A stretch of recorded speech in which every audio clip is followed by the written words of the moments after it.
Well, ladies and gentlemen, it's that time of week again. Wow, 15 of you already here in the chat, 11 likes. My goodness gracious me. Thank you, my friends, for showing the love. Welcome to the Wednesday live stream show. I believe this is now what? Is it our third? Is it our fourth? I don't know. Something like that, but we're getting it in, getting it ready. Let's pull up this phone here so I can start saying hi to everybody. All right. Oh, wait a minute. I might be using this for the audio. Let's turn that off. Can you still hear me? Let's see here. I should have probably remembered to turn off the Bluetooth connection to the phone, to the headphones, if you know what I'm saying. So watch me show up into the show and everybody like, I can't hear you now. Oh, no. All right. Let's go here now. 1 second here. 2 seconds, my friends. All right. Okay, cool. So the audio's still working. All right. So let's get back to the beginning here and we'll start saying hi to everybody. All right. So let's go to the beginning here. Ooh, my goodness. There's so many people saying hello. All right. What's happening, Jim Bobbity? Jim Bobbity. What's up, Jim Bobbin? What's up, Hightower Gardens? How you doing, my friend? What's happening, Growing Prohibited? What's up, David G? What's happening, Michael Aisha? Caddy and Canis Amator. Hello, hello. Dr. Dre Nice 420. What's cracking? How's Boston treating you right now? What's up, Dominator Buds? What's up, Michael Aisha? Cultivator JP Grows, how's it hanging? What's up, Mike the Savoride Squatch? What's up, Stuart Parkins? Hightower Gardens, good to see you, baby. How's California treating you? What's up, Ganja Wizard? What's up, Romines? What's up, Buzz B? What's up, Chris Parton? Excuse me. What's up, Kermit Frug? Frank O, what's happening, baby? What's up, Happy Guy? What's up, Ganchanani on Mama, baby? Welcome to the show. What's up, Stuart Parkins? 5, 4, 3, 2, 1. All right. What's up, Gas 76, baby? How you doing? Good to see you. I'm glad. I hope your shadow that you were making turned out nice. All right. Dominator Buds was cracking. What's up, Eyes On? I'm doing well. How you doing? What's up, Riot Powder? How you doing, my friend? Ethan McDonald, how you doing? Much love. Back to Ontario, Canada, the place of my birth. I'm now in British Columbia. All right. What's up, Bird Squatch? What's cracking, baby? What's up, Lobster Boy? How you doing? Lobster Boy, we need to see how these hats, these new ones here hold up. They're a hell of a lot stronger there than the original ones there. I want to see how they handle the Pacific Ocean's elements, you know what I'm saying? What's up, Jim Boppin? Wonky Donkey, how you doing? Hello back to the UK. I don't know about being a legend. Maybe one day. We're not there yet, maybe necessarily, but your kind words mean a lot. Thank you very much. What's happening, Live Free? I'm cracking a little, one step at a time, working on things, you know what I mean? It's been a fairly productive week in terms of certain things. We're getting all the stuff set up in order to send off our paperwork to attempt to at least beginning carrying Green Planet products on the store. Other than fiscal realities, there's a few things there to finish there. Just double checking to make sure that we've got all of our registrations for corporate and government tax, blah, blah, blah, and all that crap. So that's been a bit of a learning curve, but it's, keeping it real, keeping it fun, keeping it sexy. Yeah. But no, it's been a good week. Right now we're on day 2 of darkness. So tonight, technically speaking, at 11 o'clock will be 48 hours. So I guess technically it'll be a little bit over 48 hours by the time we get in there. It'll be about 12 hours later. So we'll probably go in there tomorrow morning at 11 to do the Harvest Day. So we're going to be bringing you a Harvest Day video, the completion of the darkness video. And we're going to show you all the beautiful things that have happened in those, well, I guess 48 plus 12, that's 56, in 60 hours. What happened? All right. But it's doing well, though, my friends, and I'm pretty excited. I actually haven't peeked in there. I just kind of sneak in to just, double check our relative humidities and to make sure everything's working copacetically, just check our gauges or our meters, as it were, and that's about it. I haven't actually looked at the weed titties or broken darkness. I have been using a green light just to go in and check our sensors in there. And that's about it. So, I mean, when we go in tomorrow, I'll be seeing it for the first time. Oh, yeah, you know what I'm saying? It was a good time.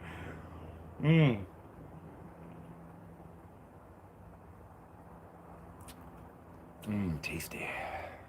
The good thing is it's not too hot here today. It's still fairly warm, summertime, but it's not too bad.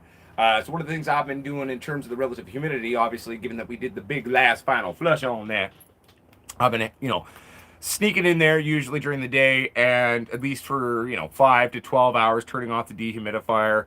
The AC, ACs do have a mild, dehumidifying aspect to them, but they don't really do the whole job, especially when you're rocking 20s and you've been doing heavy flushing for the last week. So there's a slightly higher ambient moisture environment in there. But, so I'll turn it off for a number of hours to kind of drop that temp a little bit, and then I'll go in and turn it back on. So that's kind of one of the things that we've been doing to play with in there and how we've been maintaining it. What does that mean though? Well, it means we're not able to kind of achieve the super, super chilling temperatures that I want. But maybe tonight we'll just turn it off and run it all night super chill, do a kind of a 12-hour chill maybe. Because as long as, because I haven't turned it off yet today. So, I mean, if I go in there now, or like later this afternoon or evening, excuse me, and our relative humidity is not too high, then we should be able to get away with super chilling the ladies for the last 12 hours. All right, let's read some people's shit here. What's up, Jose Canelo? Welcome to the show, my friend. Ethan McDonald, good to see you. Would you be able to... Oh, no, I believe someone sent the email. Also, too, if you want information, Ethan McDonald, in terms of our lights, just go to the website. We have a wonderful website set up there. And any other questions, obviously, you can email me. I'm happy to answer them. Yeah, but you can find most answers to most questions on the website, my friend. All right. Thank you both to Ganjanana, your mama, and Mike, the Safer Ride Squatch, for sharing those links and emails to people. What's happening? Fall dog, the darkness. Yes, I actually had fun with that video. I enjoyed it. I was in a good mood, and I hope you all enjoyed it too. We brought back the talking to the ladies, and we're going to be doing that some more fun too, right? Mikael Levid. Is the L silent? I don't know. How's it going, Mikael? How you doing, my friend? What's up? Ganja Wizard says, hello from the Midlands, my UK peeps. You talking to people in the UK. What's all right? Warren Bay Levitt. Can't wait to see how the dance comes out. Me too. I'm excited. I'm excited to go in there. I've been kind of keeping it special, like I was saying, for us all to check out together. What's up, Hambone? How you doing, Hambone? Man, Hambone. There's a fucking blues musician with the same damn name. Hambone was an amazing, amazing musician. One second here. Art of War on 2 wheels. What's happening, baby? Yeah, make sure the timer not hooked up and putting light on 15 minutes every dark period. I've had that. Oh, yeah, no. See, I learned that too many years ago about me making assumptions. So I always go in and I just unplug everything. Well, not everything, but the lights.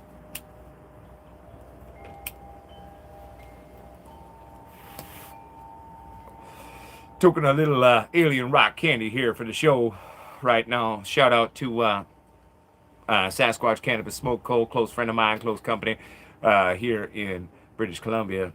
This was done by them, very tasty. I like this one. Hightower Gardens, I've only got a couple of them left, so I would never part with them. If anything, I might keep what I have left to do a forced feminization, and then we'll do our own release of those and make them available when we are officially launching our formal seed brand. But like I said earlier, I'm still trying to figure out the stupid laws of Canada. Our federal government fucks everything up. Let's just be honest. What's up, Chris Hughes? What's up, Mandy Hughes? Happy growing to you as well, my friend. Good to see you. David G, new growth yellowing. New growth yellowing, not good, David. David, could you send me some pictures of that to Potsquatch 420? Without seeing it, I mean, I understand what you're saying, but it's easier to see in a picture what's been going on. Do I still feed coffee? Fuck yeah. So Jim Boppin, in terms of utilizing coffee in terms of feed, I always do that. I do that always on veg. I've been saving up a bunch of old coffee actually for the next thing, because we're actually going to be throwing the whole lab back into vegetation and doing some training on the same genetics we just ran, plus the Hindus. The Hindus, no matter what you do, they never yield huge amounts. But I mean, man, that old school Hindu Kush, it tastes and smells the way we're supposed to, in my opinion. But yeah, we still definitely do coffee. Coffee, not necessarily as much into, initial early flower maybe, but, mid-flower onwards, I kind of cut that out just because there are very high nitrogen levels in the coffees, and we don't need that much nitrogen during, heavy flowers. So we don't do that one during the flowers as much, but maybe at transition or beginning. What's up, Luke Paul? Oh, thanks, man. I appreciate that. That's very kind of you. I try to rock and roll, man. You know what I'm saying? Been living it that way since I was a kid. What's up, Just Grow It? How you doing? I'm feeling well. How are you feeling? What's up, William Pereira? How you doing, my friend? Ah, Brazil. What's happening, man? I heard weed is like stupid expensive in Brazil. Some of my friends from Brazil were telling me like what a gram of even shit weed costs. And I'm like, damn, that's ridiculous. That's worse than Europe. Ooh, 69 people watching. My favorite number. Hello, I like it. Rock and roll.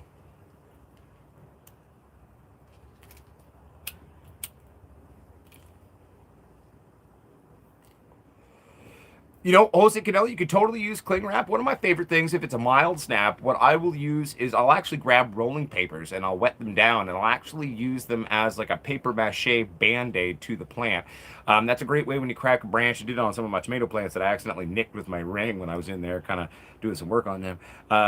And so if you go in there and you bind it real hard with some rolling papers, and then if you need a little bit more, you can use a bit of a string to kind of bind that up. But it works as a great band-aid and sort of a paper mache band-aid for the plant, and then as it grows it's going to rupture out of that paper mache, because let's be honest, it can defeat a wheat plant can defeat a rolling paper. So it's only meant to be there while it needs it, and then it'll shed it off as it goes.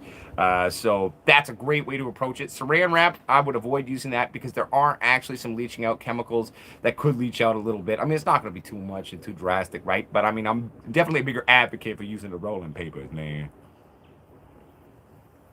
Oh, you're just learning the acoustic yourself now? Well, hell, I meant to buy new guitar strings the other day when I went into town, but I forgot. Oops.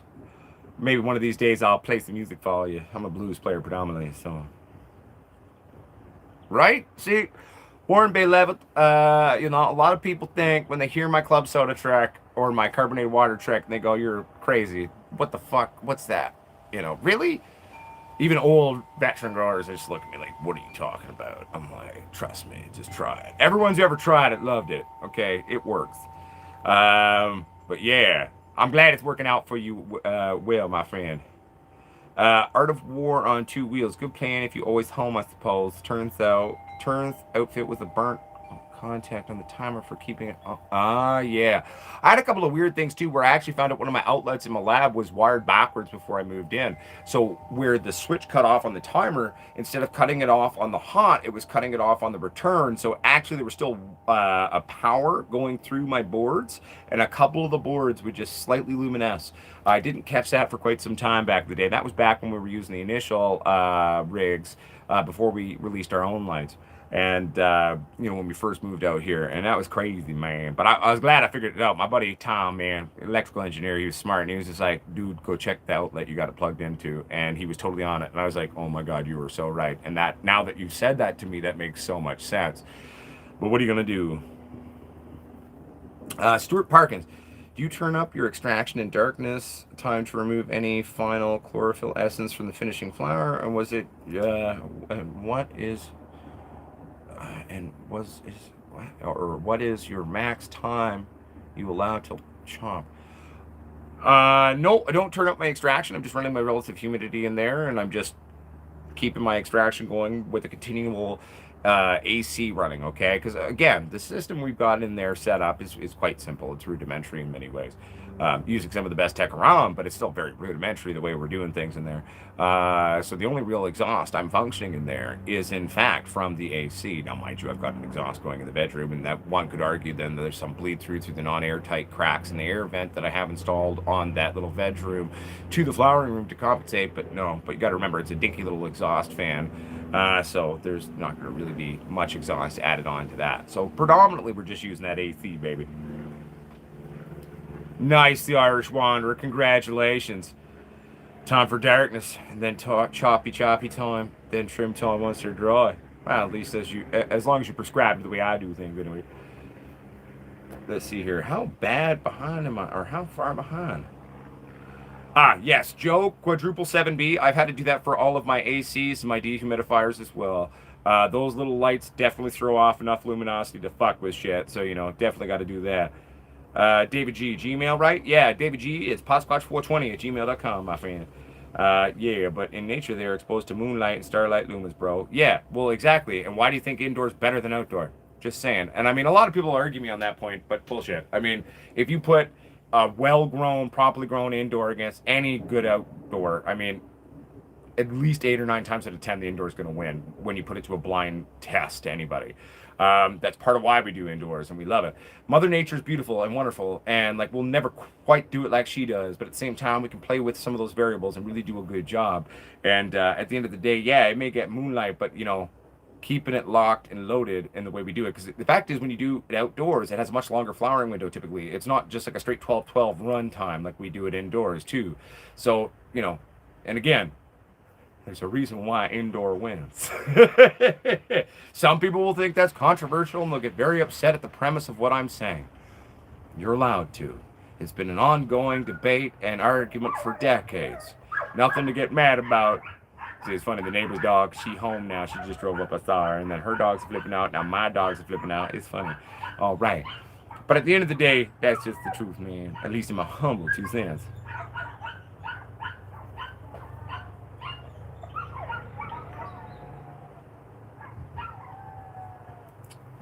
One second. Puppies! I'm gonna go knock on the window. 1 second. They're howling. It's okay, puppy. Shush. There we go. They'll calm down in a minute. It's just my neighbor getting home and her dog's getting excited. You know what I'm saying? Okay, so in Jose, wait, no, that was not. Oh yes. Well, what have you been doing? Like, where are you having issues, Jose? Like, I mean, you could ask that in general, but I mean, in general, just fucking water them in. Make sure there's enough easily accessible sugars to help those microbial introductions kind of take off for you, and you should be copacetic. So maybe a bit more information, I might be able to offer a bit more help, Isaac Kendrick, my favorite Canadian. Well, thank you. Thank you very much. I appreciate that, my friend. There's about 38 to 39 million of us now. So I'd say that's pretty good. That's pretty good. Out of 38 to 39 million people. Hey, what's up, Stanky Danky? I love the name, by the way. How's the East Coast treating you?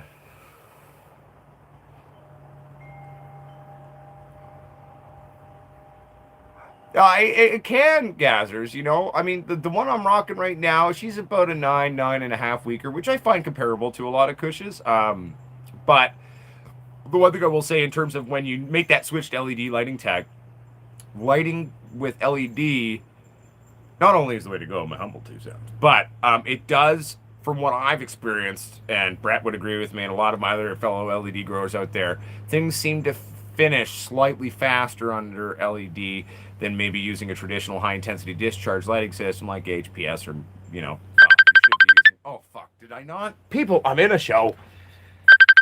Mike, I'm in a show. Mike Harabi, Texas Squatch, one of the moderators, somehow doesn't see that we're in a show. Maybe someone send a Facebook message to Mike Harabi who can from the Facebook group there just to let him know. I'm in a show. Please don't call. I could have turned on Do Not Disturb. I think I forgot about that. But that's all right. It adds some funny to the show.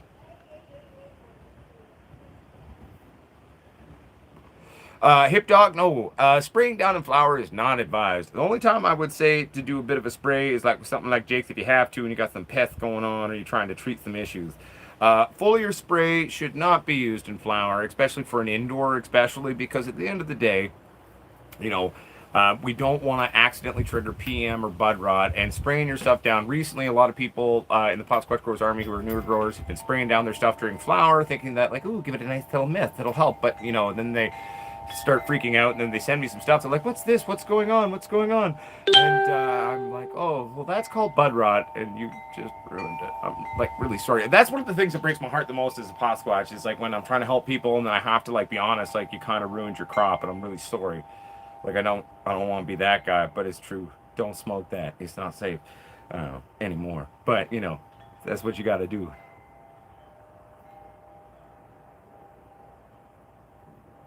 Jose Canela, as long as you're not letting it sit there, I mean, just make sure you're just dissolving it all in. It's ready to rock, and then you don't need an air stone in that, as long as you're doing a direct to application once it's in the water, right? So I wouldn't worry about it. Just make sure that you've got enough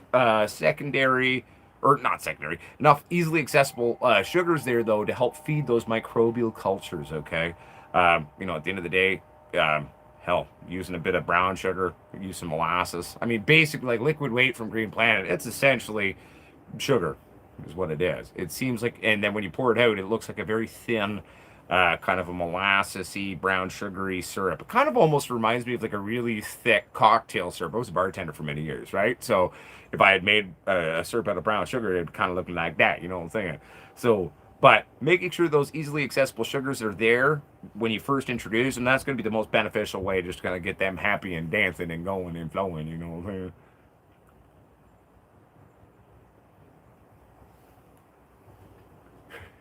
saying? Well, there's a story behind my little cigarette stick here. It just showed up today in the mail. I just ordered it. There's a reason. So I know a lot of you are anti-tobacco, and that's your right. But my right, I can smoke if I want to, and please, just respect that. I'm not a dick smoker, but I mean, so we're doing a lot of things here at Potsquatch Growers, trying to step up our game and move things forward. We're trying to get the store going. We're trying to do the TV show. I'm doing a bunch of brokering investment deals for companies here in Canada as our little company, as a consultant and a broker, trying to get them going. Because if we can get that kind of functioning, then that'll provide a little bit of capital into our little company, where then we can actually start doing some interesting shit. So I've been spending a lot of time though on my phone between business deals and talking to all y'all and just trying to help people and sending email. You know what I'm saying? So I'll hold a cigarette in my hand when I'm doing that, like this. And I'm typing and I'm inadvertently been giving myself heat blisters on my damn finger because I'm on the damn phone when I'm smoking so much, trying to answer people's emails and get certain things going. And I kind of registered it finally what was happening. And so I was like, man, I need to get me one of those things. I smoked a pipe for years, so I don't mind having this sort of little filter that I'm biting on. And you're not wrong. It's essentially very similar to what was used in Fear and Loathing by Hunter S. Thompson's character played by Johnny Depp. And one, saves you from nicotine stains. And I only really get those when I'm stressed out and I'm chain smoking too much. And that happens, let's be honest. But it's also fun to smoke more so now.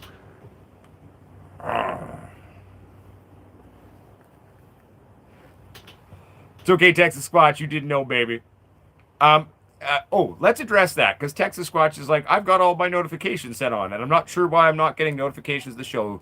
We all got to remember that we are, in fact, a grow channel. We are a channel that is making it easily accessible for people to learn how to do things. And just by the very fact and nature and association that we are cannabis related, YouTube isn't the biggest fan of that. They're starting to be a little bit nicer than they used to our kind, but they still don't like us. So I seem to get a lot of people are like, I've turned on notifications, I am subscribed, I've got all of this happening, but I still don't get them, or I get them the next day, or I get them an hour after the show.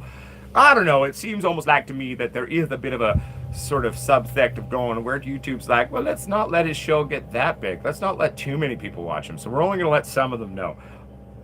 It could all be in my head, but I mean, I've had enough people, as in over 100 people from our 20,000 plus subs recently in the last month and a half, email me just kind of inquiring about that. Like, do you know what's going on? Because I turned everything on. And my only guess is that would be maybe the algorithm is being a bit of a dick.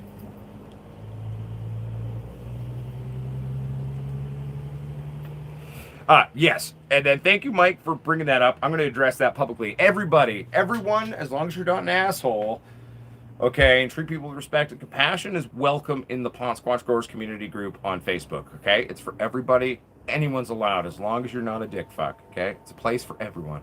However, we do have some basic questions that we ask when you apply. If you don't answer them, our poor moderation group now has to then message you saying, please answer the questions, then decline your application, and you're going to have to reapply and answer those questions. We're not going to let you in without answering them. It's a liability. Just accept it and move on. So please, everyone, if you'd like to join the Potsquatch Growers community on Facebook, you're more than welcome. Okay? Just answer those questions, because then when you answer those questions, all we have to do is click yes, and then you're part of the group. Oh, the answer to the questions. Perfect. Yes. Welcome. Join us. Oh no, they didn't answer the questions. Well, click, message, please answer the questions, back, application, decline. I much prefer just going, ooh, yes. I think Mike and everybody else who's a moderator there at the group that's helping me try to run all that will feel the same way. So please just answer the questions, everybody, and it'll make our lives 1,000 times easier. All right.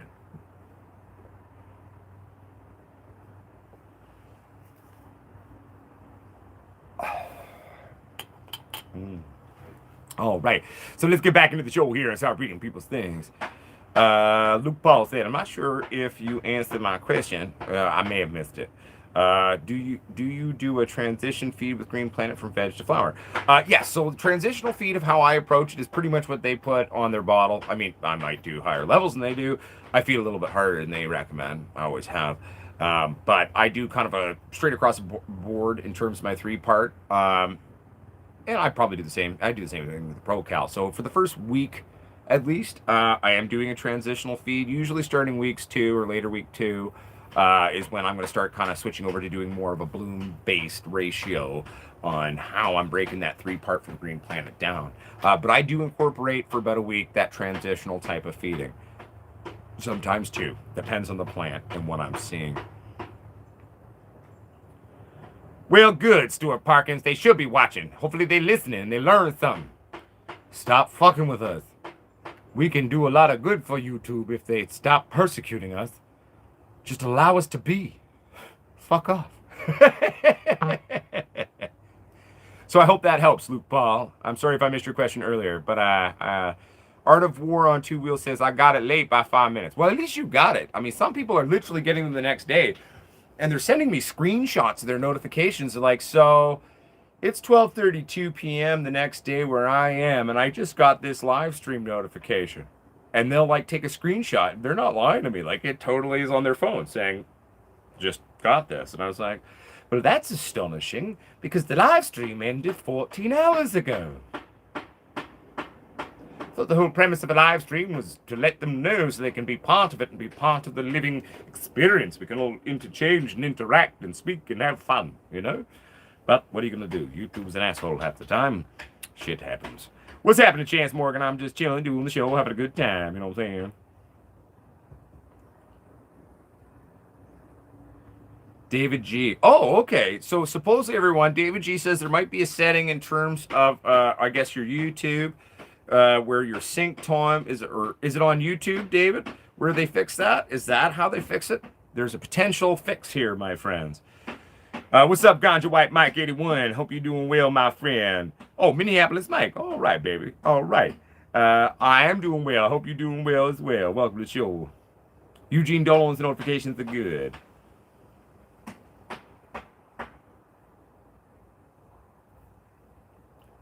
Flop Jones. D-Live is a good place to stream. They have a cannabis section. I mean, I like my platform here on YouTube. I have no desire to leave YouTube, and I don't want to. Am I happy as a person on YouTube in every way how it functions? No, but I mean, I don't want to leave, so I'm gonna be stubborn. I'm gonna keep being like, "Hey, assholes, let's just work together and be friends." Probably a good idea. You know what I mean?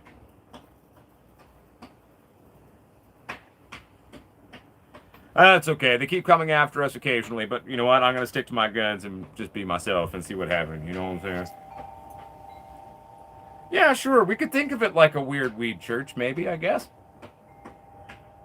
Oh, God. Does that make me some weird thing? No, maybe let's not do that. Oh, God. He was a cult leader. No, I wasn't. I just like bear. Leave me alone. All right, Rubicon, back to the show.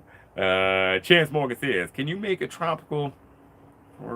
a topical, sorry, I added an R, for psoriasis with RSO tincture, or just RSO, and if so, do you know what strain would be the best to use?"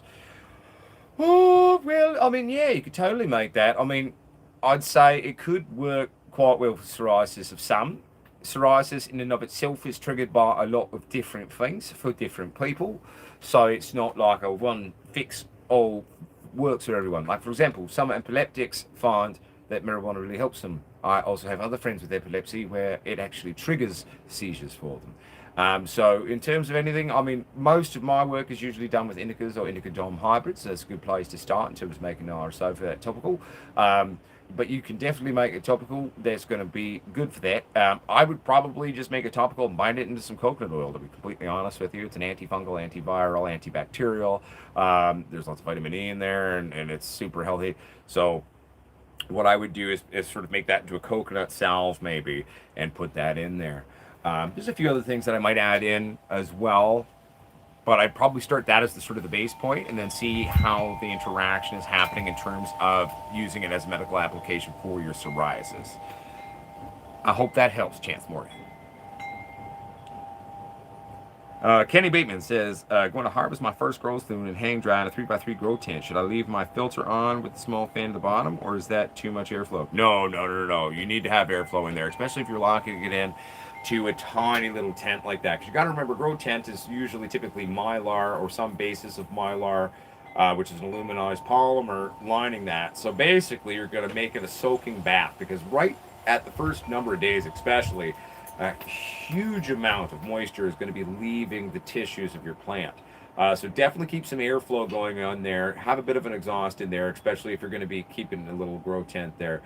Because if you don't, well, it's all going to mold and rot on you, and then you're going to break your own heart because you accidentally made a subtle mistake in terms of how your finish was going. And so yeah, definitely keep the air movement happening. You don't want necessarily to have air movement directly on it. Like, you're not going to be wanting to be blowing, air directly onto them, but having air circulating within the environment in and of itself, and having a bit of an exhaust is going to be quintessential.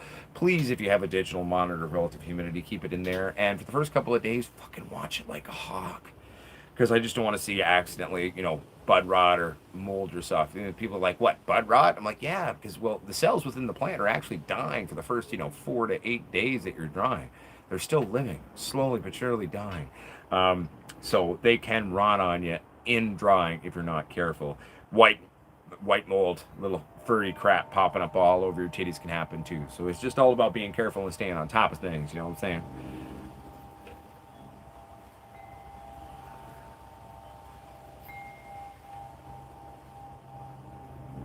Jesse Mills, in terms of recovery from fimming or topping or any form of higher stress or augmenting the plant structure treatment, okay, some plants will bounce back within 24 to 48 hours. Some plants might take a week and a bit. It all depends on both the genetic, the phenotype, how happy, how healthy are they, how is the root system developed, because that, regardless of species or pheno, is really important. Does it have a good root-based system? Is it doing really healthily? How is the actual medium environment, right? So there's a lot of variables to that. There's not it'll take exactly this long. No. So I'll give you a window. It could bounce back the next day, or it can take a week and a bit. It all depends on some of those secondary variables in terms of the environment and how is that plant feeling within itself today, All right, fucking phone. Go the normal way. There we go. Now I can read things better. The other way would be like this. It'll be like, 1 second, everybody. All right. 1 second here.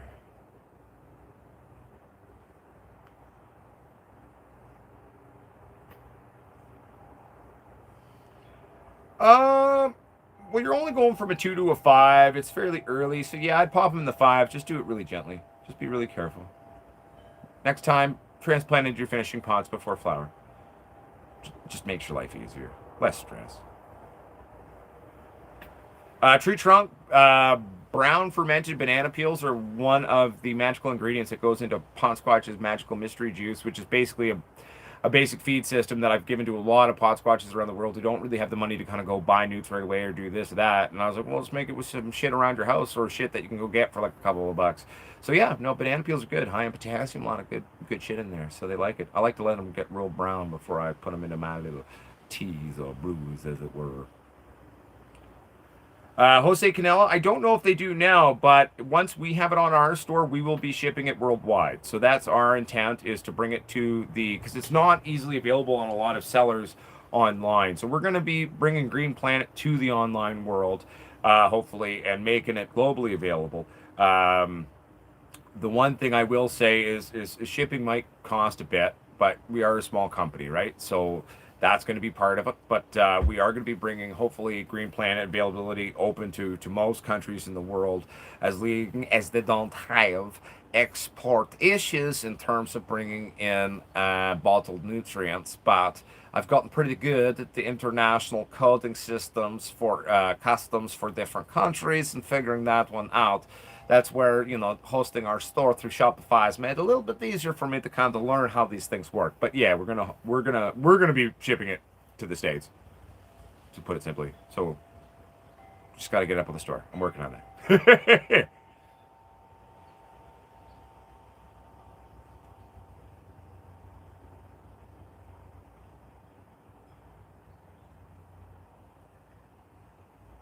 1 second here, everybody. I'm playing catch up now.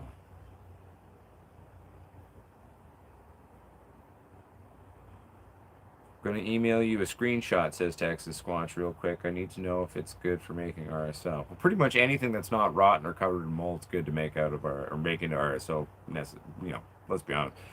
But Rick R says, "Hello, Potsquatch Growers. 100, I guess. What? It's that little emoticon with 102 lines. I'm 2 weeks into flower. Oh no, we answered that. Okay.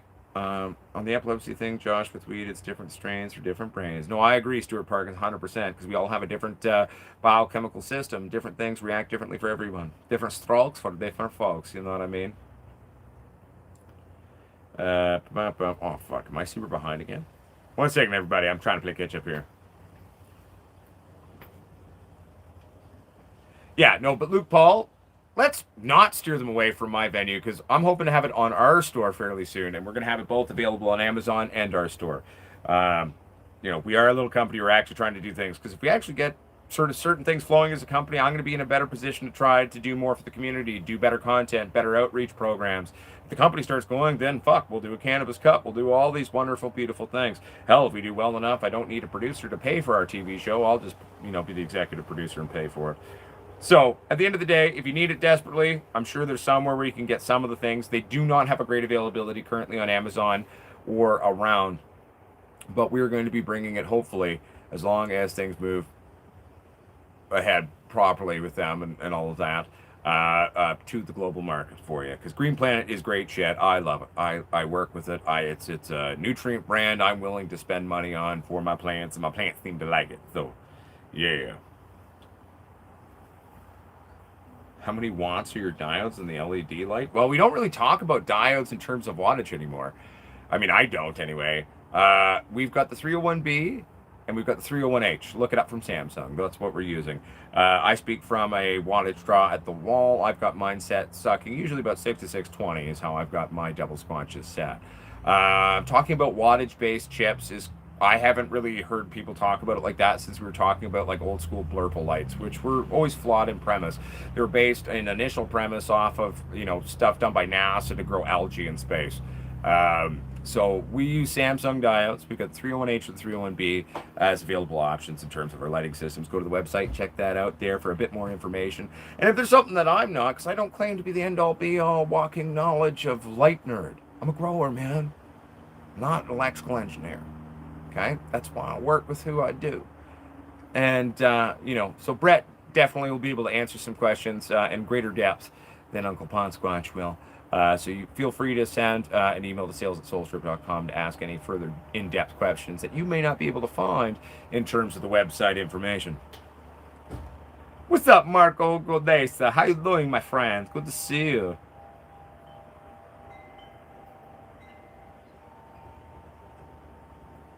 Nice Art of War on 2 wheels. That sounds sexy.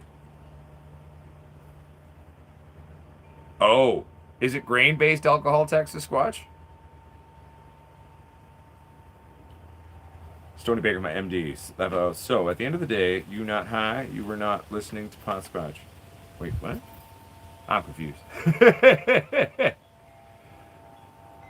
Oh, sorry, Ganja White Mike 81. Where do you get your pumps for the... Oh.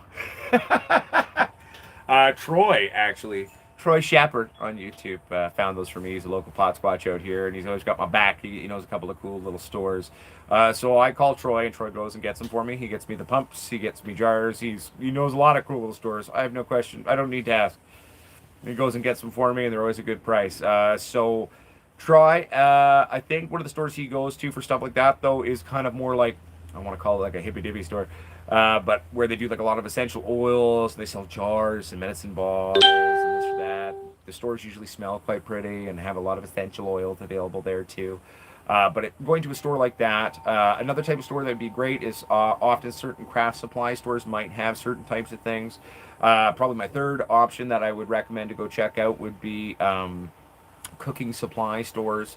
They're typically going to carry big pumps for large containers, similar to kind of a 4-liter bag or nutrient bottle. Usually they'd be using it for condiments or other things, but it doesn't mean it can't be used properly for doing your newts. So that'd be a few different options there for you to check out, in my humble 2 cents.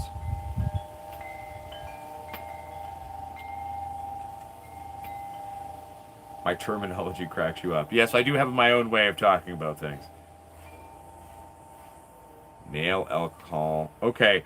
Texas Squatch, in terms of that, you need to make sure it's an undenatured. So you don't want it to be a denatured isopropyl.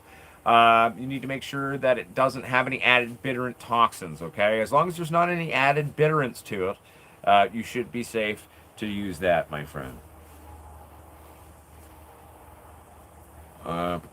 Peter Rutherford, what's the best way to root clones? My knowledge is rooting hormone in distilled water. Well, typically, doing a water clone, as long as you're keeping the light out, you don't even need a rooting hormone for most genetics. Just stick it in some water. It's one of the oldest cloning techniques in the world.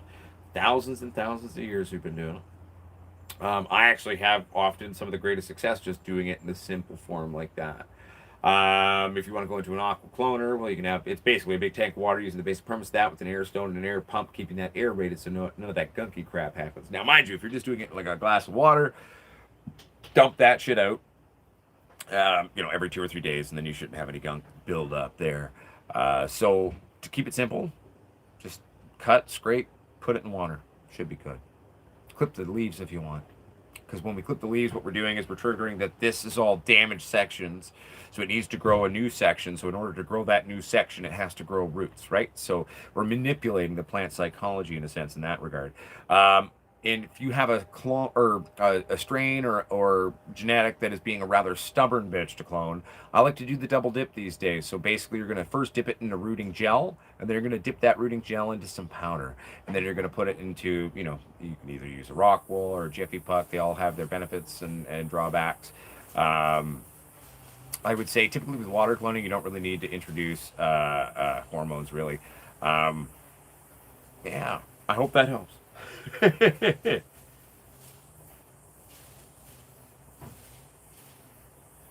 Yeah, I've never been one to use the aspirin trick myself. Straight up water at a decent pH will be fine. You can also use, yep, you're not wrong, because basically when we use aloe vera, we use honey, we use other things. It's about, one, keeping that tip moist, about keeping moisture in the plant. Typically if you're doing a water clone, you don't really need a humidity dome with that, because it's kind of like a flower cutting. It's going to keep itself sexy for a little while, and then with a bit of tomfoolery, it's going to trigger itself to grow roots for you. So you should be good. Double dipping cost you a marriage. Stony Baker MD, that's a different type of double dipping. Unless she just really didn't like butt sex and it was a double dip on that regard, but well, and I'm assuming you were married to a female. I apologize. I don't mean to make it a subject. But regardless, different type of double dipping. This one's more of a plant-based one. Rooting hormone gel, then powder. Gel, powder, gel, powder, gel, powder. Front, back, front, back. No, I'm just being dirty now. I'm just making a joke. Ha, ha, ha. All right, moving on. Yeah, most genetics are going to work with the water clone, guys. I'm just going to be upfront with you on that one. Sometimes they might take a little bit longer than you'd like. The reason why I advocate the double dip, because the double dip kind of gives you some cuttings will prefer gel, some will prefer a powder. If you double dip, you got both. So I find that the double dip is a great way to actually really encourage the plant to keep doing it properly, if that makes sense. Art of War on Wheels. Oh, you're laughing. Show's laughing too. Yeah, I found it funny too.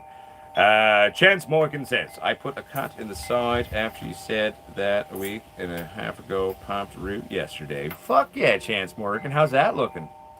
Is it just like a little rootlet, or is it actually growing?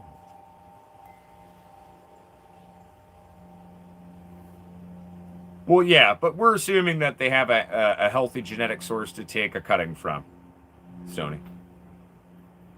Oh, and one thing that's kind of a cool thing, even though I've never really fucked around with it, I've only read about it. Tissue culture propagation is a great way. Like, let's say you have a mother plant. Let's say you have had this mother plant alive for like 10 years. Let's say then you oddly have a viral buildup within this plant tissues, and it's not cloning quite the same. You're getting clones, but the flower it's producing, the fruit it's producing, is not quite the same as it once was. It almost doesn't seem to be as strong, or taste as good, or smell as good, or produce as well, or it might be having other issues in terms of just its entire life cycle from said clone. A great way that you can bring a genetic back and purify it from a potential viral buildup is then tissue culture propagation.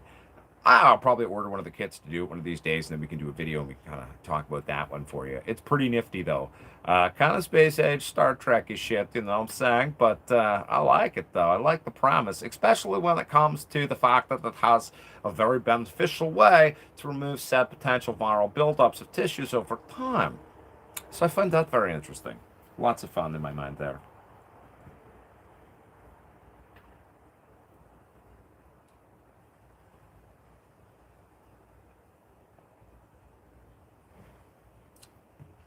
Joe quadruple 7B. Yes, one of our goals is to be eventually launching a Potsquatch Growers seed line. Predominantly more so indicas and kushes at first for sure.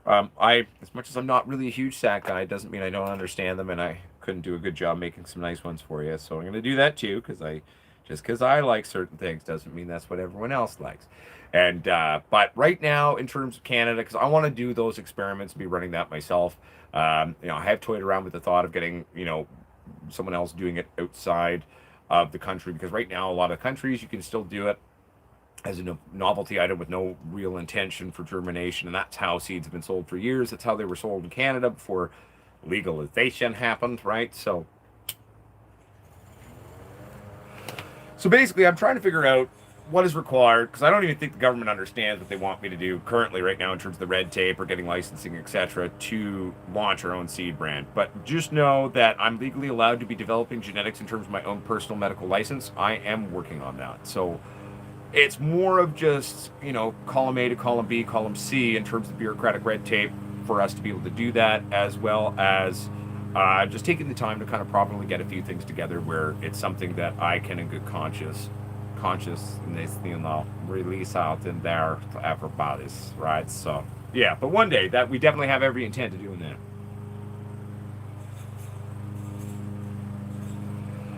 that. No, because I'm not a fan of spicy food. So personally, I would not grow hot peppers. No point. And at the end of the day, if I need hot peppers, I know a guy in Vancouver who's kind of like the pepper god, I call him, and he develops his own super hot peppers and mixes things and makes some of the most dangerous hot sauce and salsas around in the world. So if I ever have a need for it, I'm just going to call him.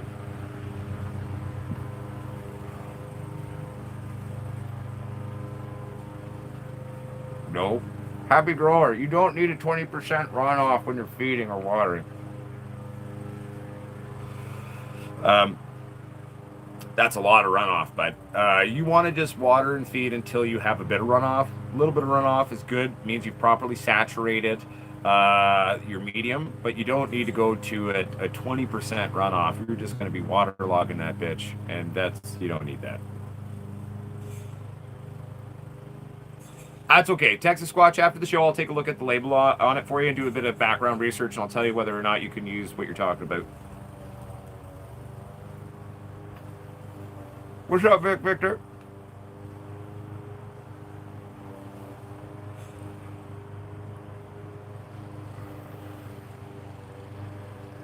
Joe quadruple 7B. Potsquatch seeds are us.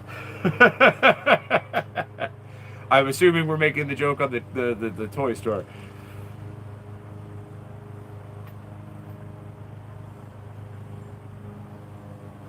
Yeah, Kermit Frug, legally no one's allowed to sell unless you have a wonderful government thing. For us to be able to be a legal producer in Canada, we actually had a location we were beginning to do. We were actually arranging to have buildings moved and renovated on the site. But then by the time we realized how stupid the Canadian government was being and the amount of cost of startup it was going to be, it was going to cost me well over $700,000, and that was only to have a craft boutique style grow setup of only 2,300 square feet. So that's back when I said, well, fuck you guys, I'm going to shift gears here, and I'm going to teach the world to grow their own now. I have no desire to run my own grow anymore for bringing flower necessarily to market. I'll bring strains to market, equipment to market. I'll bring knowledge for free to people and teach the world to grow their own, to resist the big corporate takeover of governments and giant companies. Fuck those fuckers. So that's what my team goals are now. I'm just going to teach the world to grow their own.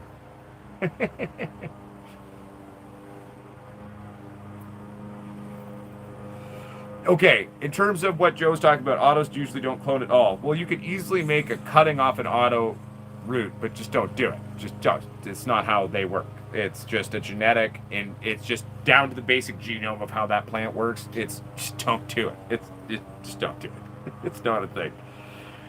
It just don't. You could technically make it root, but that's not necessarily anything, right? Like, I mean, just don't do it, guys and girls these days. Just don't do it. Sometimes I do a lot of LST. Sometimes I do high stress training. I do a lot of different things. I fuck around. If you go throughout the different grows, we've done a lot of different things in the channel. The technique that we were doing there in terms of binding the bottoms and lollipopping, and that is considered, well, the lollipopping I would call more of a higher stress thing, because we're actually cutting out and stripping out bottoms of the plant. But like binding it like that is an LST training, manipulating the plant in and of itself to think it's strong enough to support itself, right? So it'll be good to go.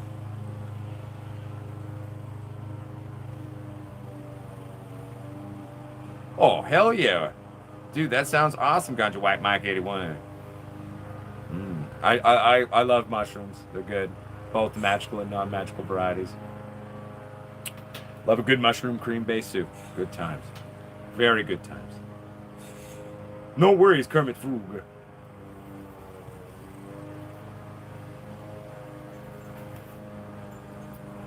Is this the first time I blinded them? Blinded who? What? What are you talking about? What do you mean, Gajanani Mama? I don't understand.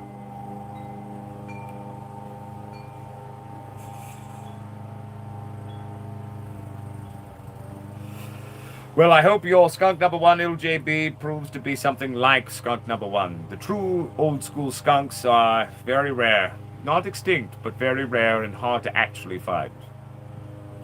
According to what we've collected in terms of our collection, I have a number of them. Potentially there could be some of the true things. Very old, but we have them. And I'm actually keeping that because one of our plans is actually to reintroduce a reworking or something where old and young alike can enjoy, but at the same time, all the old time smokers, they'll be like, oh man, you just took me back to 1976. It's skunk number one.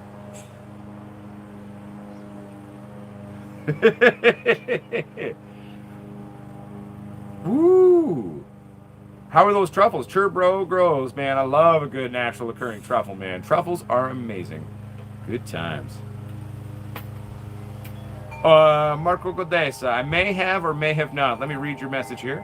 Hey, Squatch, sorry, I don't know if you answered my question. Sorry, laugh out loud. No, you're good. Playing PlayStation, that's all right, man.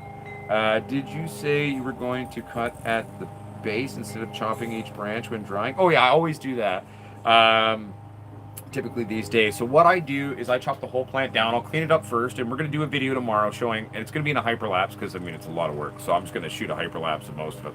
Obviously there'll be parts where I'm talking in the video, but showing you how I'm cleaning the plant before I cut it down at the stalk, and then I'm going to hang that whole motherfucker because you see all the stalks in that trunk, it's all filled with cannabinoids, right? So we're going to use natural gravity as it's drying, and all the natural, resins and stuff in the plants are going to then go down into your butts. It's a nice little trick there that is very much a legitimate technique. It's an old school technique. A lot of the old school boys in BC do that. And, I like it. I like it. It works. And definitely, in my personal experience, seems to improve the crop potentials, shall we say. But yeah, so I'm going to be cutting those bitches down. I mean, if the plant too big, I mean, like on that last run we did that we had to take down, that one bear white was too big to do that. So I kind of took her into two segments just because that's literally all I could do. It was huge. It was over 7 feet tall. And right? So I had to break that one down.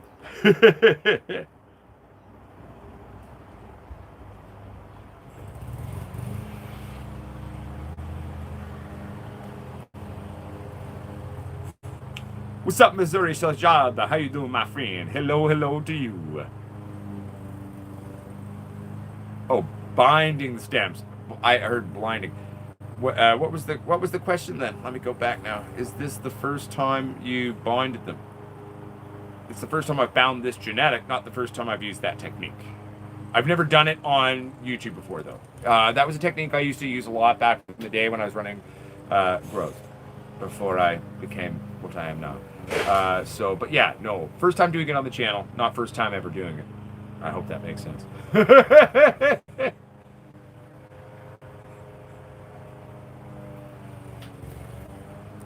What's up, Grant Pillage? Welcome to the show. I'm glad you made it too, my friend. Oh, well, thank you very much. I'm glad to have you. I think your name is new. I don't recognize it, and if it has been on the show before, I may have been wrong. But welcome to the show, my friend. I'm glad you made it as well. That's why we're trying to kind of do a couple of shows a week now to make things a little bit more accessible for people around the world, because we are very much an international community now and group. And I just because I live in one time zone doesn't mean that's all the only time zone that matters. So that's why on Sundays we try to do them a little bit early. So we do it at 3 p.m. now on the Sunday show, and we're doing the 2 p.m. on the Wednesday midweek, just for some of those, because I have received a lot of emails saying that people have been appreciating the Wednesday show because they're like, "Hi, Sunday one's hard for me. I can never show up to it, but the Wednesday one kind of works." So, we just do what we can to try to make it a thing. You know what I'm saying?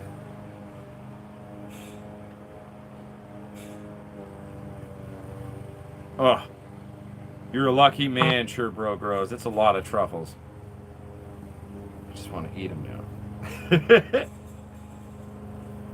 Nice, Kelly Wilkins. I wish you the best with your Afghanis. Is it an Afghani Sat or an Afghani Indica? Both exist. If he was in a thicket, I bet he's going to be saying, find who say Sentimilla. What's the minimum height to begin transition to flower? Very anxious to pop some new genetics. Jose Canella, typically, without speaking about nodal levels, and we're not going to talk any structuring thing, general rule of thumb, 12 to 14 inches, bare minimum. But I'd also say, wait till you have a decent little baby stalk there for the greatest benefit of running your titties. All right.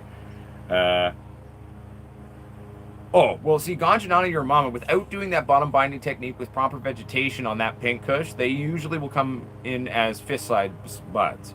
So even without doing any of that and just basically traumatizing them for the first week, to be honest, and then all of that, the technique still reigned true and built solid rock-hard buds all the way down. 0 larvae on this run, which is very exciting. So that's why we're going to be doing some of the training and some of the similar techniques now on the same genetic on the next run for you to show you some, some cool fist size buds.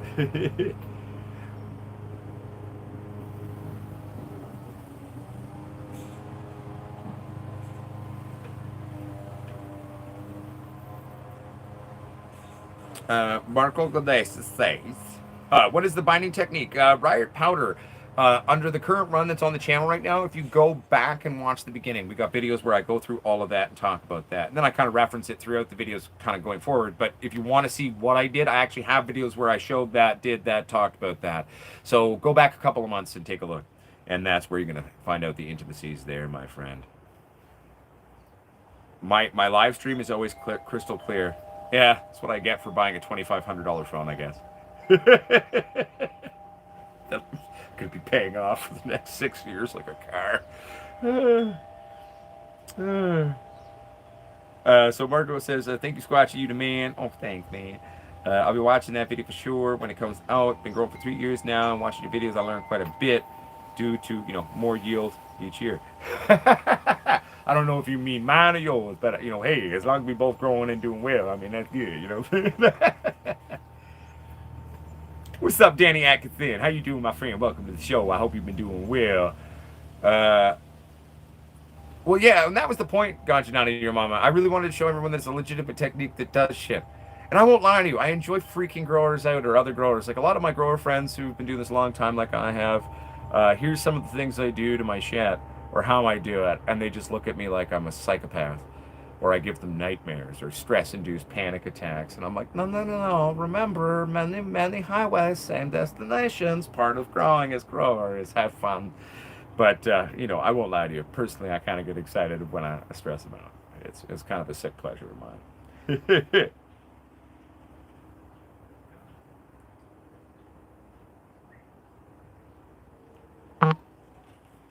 Was your order like 3 or 4 days ago, Mike? Because I think you actually, because I didn't have the new hats up on the site yet. I think you may have bought the last ever in existence Mark I hat. I've got a feeling that that's actually, I remember the order you're talking about. I think I know what you're talking about. I think you actually got the last ever in existence hat of the Mark One hats, because I still haven't put the new hats up yet.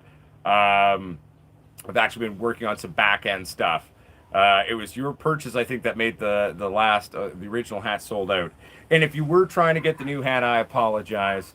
We'll talk privately and figure that one out. And I meant to send you a message saying, because the new hats are going to be a little bit more money because they cost a lot more money to make. And I was going to be like, I was going to send you an email, be like, were you trying to buy the new hat? Because it was like right after the live stream where we did the unboxing. And if that happened, don't worry, Mike. We're going to get that sorted out and figured out for you. Please send me an email about that. I'll give you a phone call after the show today, okay? And we can talk about that, okay? So send an email to potsquatch420@gmail.com. We'll be good to go. Is vitamin C powder okay to remove chlorine from my tap water? Well, chlorine, I don't know about vitamin C being used. I mean, let me put it to you this way. Chlorine will naturally evaporate out of water in about 24 to 48 hours. So what I would recommend is just get a big bucket of water.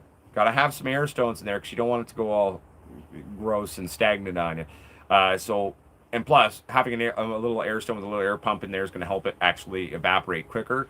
But, I mean, you could technically do it for a day or two without an air stone. It should be fine. I mean, I've done a lot like that in the past. But now I'm just trying to kind of like, just think of things where it'll just definitely lead you to your success rather than have it accidentally fuck up for you. Because, I mean, every environment's different for everybody, right? So, but what I would recommend is actually just get a small little air stone, small little air pump, put a big bucket of water there, throw that air stone in there and leave it for 48 hours, and chlorine will be gone. So it will naturally remove itself over time. So that's the best way to remove chlorine. Just patience and thinking ahead. Get a big old bucket, air pump, air stone. Good to go, bud.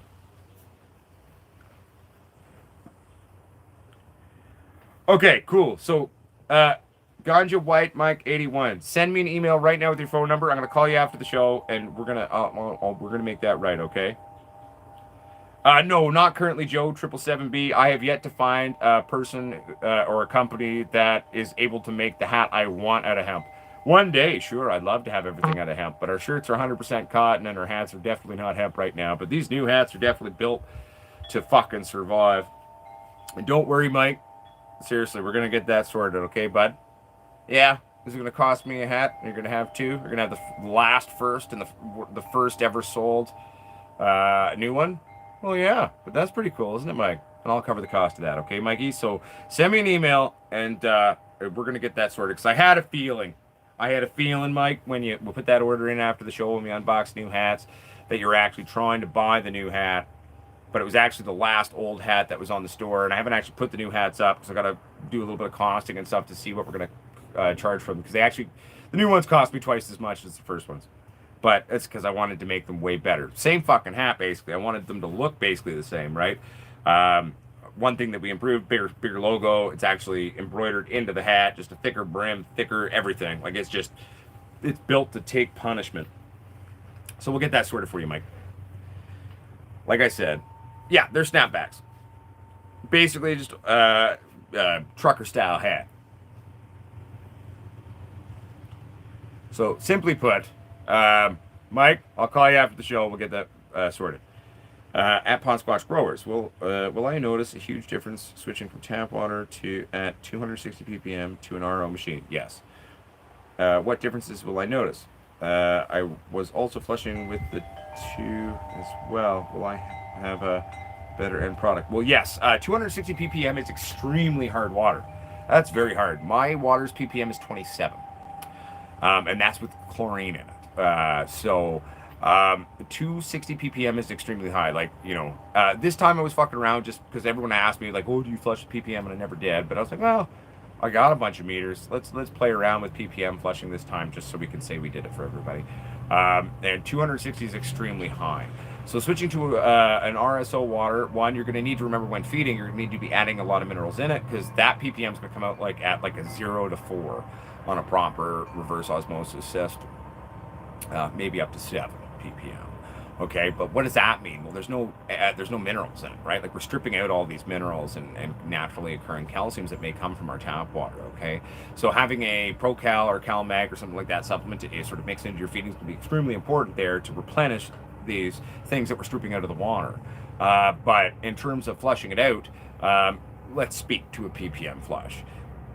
If you're going to flush via ppm and your ppm on your system coming out, let's just go hypothetically with a 7, let's say, you're going to want to get it down to almost that, right? Because when you're properly flushed out all the salts, etc., and build up, you should be registering within 10 to 20 ppm of what your tap is, at least in my humble 2 cents. So you're going to notice a huge difference, because right now with hard water at a 260 ppm, you're going to have a lot of residual mineral salts, etc., in that plant tissue, in that root medium, and then you're not going to be able to get it lower than that, because that's what your starting base is in terms of your water. So yeah, you're definitely going to notice a big difference utilizing that into your world now, my friend. I hope that helps. It's high, Canopy King. 100 ppm is fairly high. It's not super duper high or super duper hard, but it is high. You know. But it's not horrible. Okay. Where water gets really hard, in my humble 2 cents, about 150 ppm. If you're hitting 150 ppm plus, that's when it's starting to get fairly hard in terms of your water and built up crap, right? So, thank you, Mike.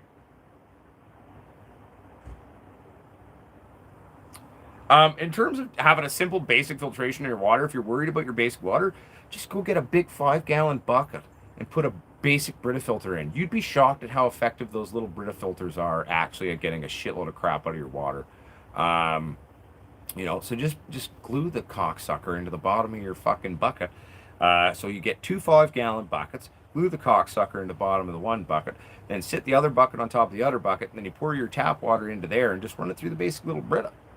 You know what I mean? Maybe do it in such a way, like if you can get the ring where it attaches and kind of take it out of something fine like an old Brita filter, then you glue that in, so that way you can change them out there. That'd be smarter, because then you don't have to fucking remake the damn thing. You just switch it out.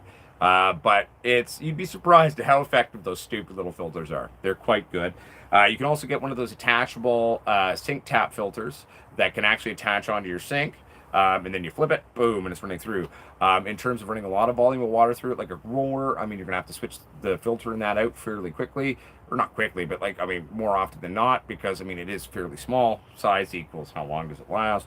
But, there's a lot of little cheap ways around where you can go buy a couple of basic things, like buy a Brita replacement filter, or buy a tap fixture with built-in filter, and that will help you to reduce your ppm quite a bit.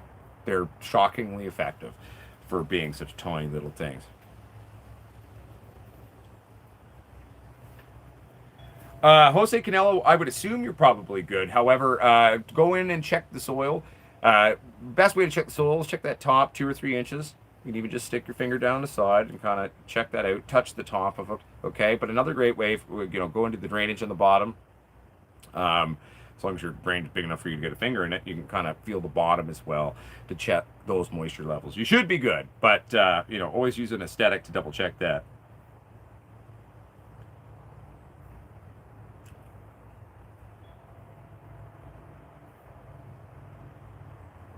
Well, there you go. See, everybody, I told you, these inexpensive filters can be great. We've got Real saying he uses something called a zero water filter from Walmart, and he's getting 0 ppms on that. So that's perfect, right? You just got to remember, when we're running things through filtrations like this and stripping everything out, we got to add things back in now, because we're literally breaking it down to brass tacks H2O. You don't need reverse osmosis, Joe. At the end of the day, what we're saying is like, even just grabbing a cheap filter, there's a lot of ways to work with that and make that work, and those are fairly inexpensive these days.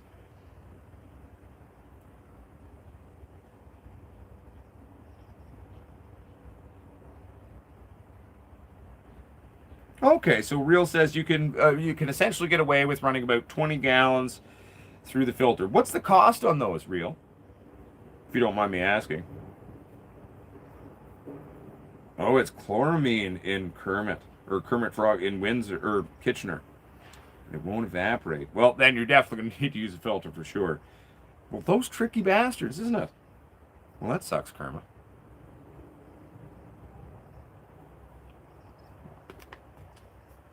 Damn you, Kitchener, Ontario. Well, one, I need a beer. Two, I need to piss. So, it's that time again. A live stream during the live stream. Yes. Just a moment, everybody. Those of you new to the show, do not think it's weird. I just am drinking diuretics and have to piss. Da da da. Just a moment, everybody. Do do do do do do do do do do.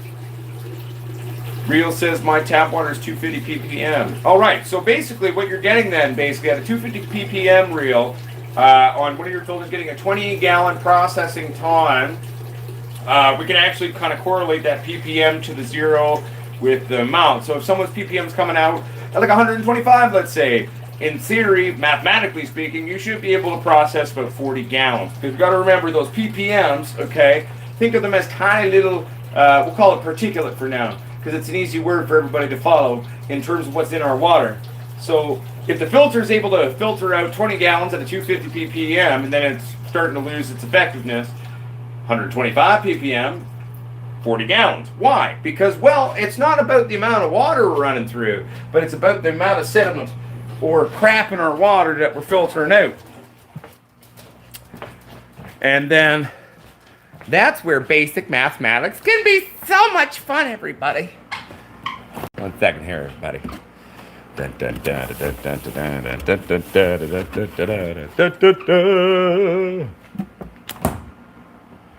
Hope Vasquez, 30 to 40 is totally fine. Mine's about a 27 here, including the chlorine when it comes out of the tap there. So that's not too bad. 30 to 40 is not too bad. Puppies, show will be done in a bit. Then I'll take you out. It's all right. All right.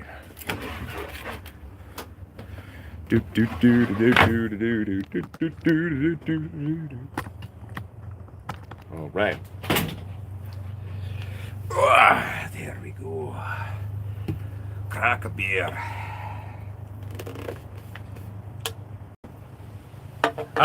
They're not hardwood, Joe. That's all laminate. It's not hardwood floors. The floors are laminate. And the walls of the house are just a simple pine board. It's nothing fancy. It just looks all right. And that's me being honest.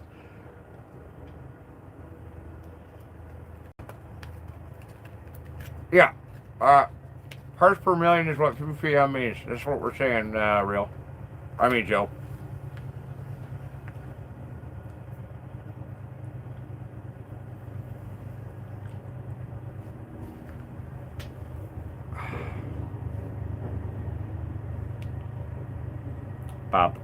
Ram. So how's everyone doing? We having fun? We having fun on the show? I think I've decided what I'm doing for the new cooking episode this week. I think I'm going to make a hamburger infused 4 ways. I think we're going to do a burger this time. I'm going to make I'll call it Potsquatch's burger infused 4 ways. We're going to do that hopefully Friday. If not Friday, we'll have it out on Saturday for you. But, yeah.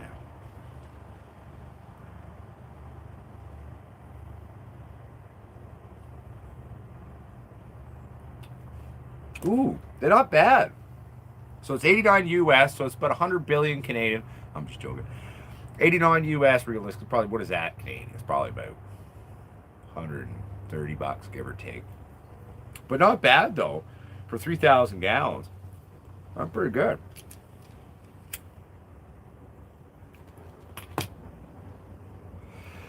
Well, you know, Joe, I mean, if I could find some ground moose meat, I would make a moose burger. The one thing to remember with doing moose or anything of that nature, or caribou, it's very lean meat. So it's actually not great for a burger unless you take it real low and slow and know what you're doing, because it's easy to fuck that up. We'll probably just make it out of beef, to be honest with you.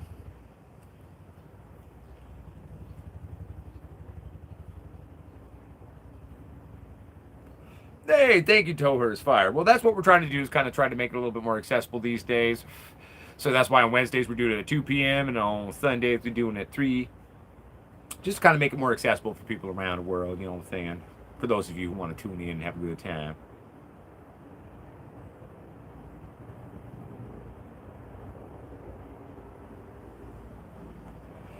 this is what we're about, Jose Canela. And I mean, going forward as our little company and everything, like, I mean, I'm on an endeavor not only just to release genetics, do all this, make an affordable store with supply. Like, I eventually want to work with partners. I want to start releasing tech. Like, I mean, I'm not necessarily an engineer, but I'm not an idiot, and I'm a differently wired, functioning. Okay, according to the government, I'm fairly intelligent. Let's not. I don't need to go into that because none of that's important. But I've got 1,001 ideas and things I've been designing in the back of my head for the better part of 20 years, and I got a lot of different ideas of how to set up certain types of tech or certain basic things that'll be low cost, effective, reliable tech or techniques to really bring to market for you.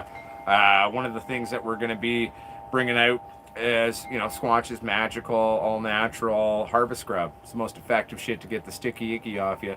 And, we're just formulating kind of the recipe exactly now and kind of trying to dial that one in. All natural, you can eat this shit. And it lasts for, a long time on the shelf at room temperature. But yeah, so we're working on that for everybody. And it was funny because when I first tried it, Uncle Michael had some of this shit that his sister had made for him. And it was like 4 years old, and it like stripped it off my hands instantly, and it's all natural. I was like, what the fuck is this, man? He's like, oh, my sister just made it because like I was a chef, I'm a chef, right? And it's like my skin gets all fucked, and this way to clean it and get grease and other things off of it hurt my hands. And I was like, fuck. So we've been actually playing, and I've augmented the recipe, and we've been sort of dialing it in. But that's another thing we're going to be bringing to market there for you. Will be that. And, yeah, so that's kind of what we're on a mission. One, to help everybody learn to grow their own. Two, we're going to try to make it cost effective, affordable, educational, and then always endeavor to release as much tech or anything we can kind of come up with to make your life more enjoyable and easier. Well, that sounds like a good life to me. I could spend my life doing that.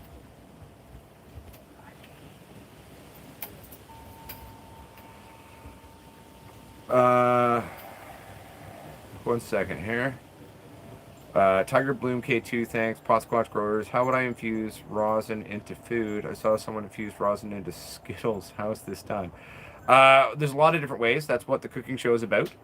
So right now, one of the products that we have on hand is an olive oil that I've infused a few grams of rosin into, and then using that olive oil in terms of my cooking. We're going to be pulling that one out with some of the infused. So basically, we're going to be using can of butter, rosin, olive oil, and then also using an infused coconut oil in the infused 4 ways burger. It's going to be fun. That's going to be this Friday or Saturday, whenever I end up getting to shoot it and getting it out for you. But there's a lot of different ways to play with rosin and infusing it in. My favorite, easiest way, bind it to an oil of some sort or a can of butter. Okay, that's going to be your easiest way.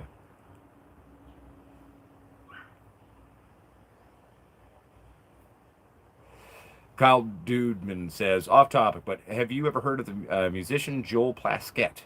No. I mean, the name sounds familiar, but no, I don't think so. What kind of shit did he do? Rick R. With or without the egg? My favorite is mushroom Swiss burger, and I had an elk burger only once, and I'd eat one again if I could. Let's think, like elk, all these different types of things. I mean, they make great burgers if you know how to do it. And as a Canadian, I feel fairly comfortable. I mean, I was a head chef. I mean, you're not going to hire me to do Parisian cooking. It's not my jam. I'm like more like grandma's country home cooking. But these types of game meats make amazing burgers, but they don't have a lot of naturally occurring fat to them. So you got to be a little bit careful with how you do them. Be gentle with the meat because it's right easy to dry that shit out faster than fucking hell.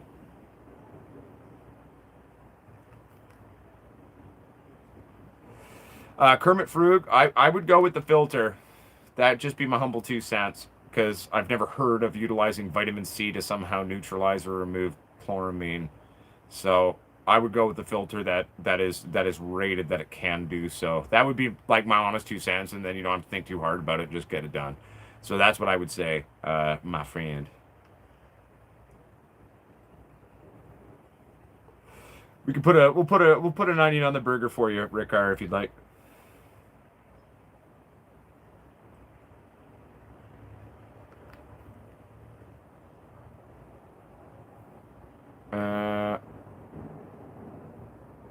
You got an RV filter, 47 or 53, and it's still bleeding chlorine and lead out?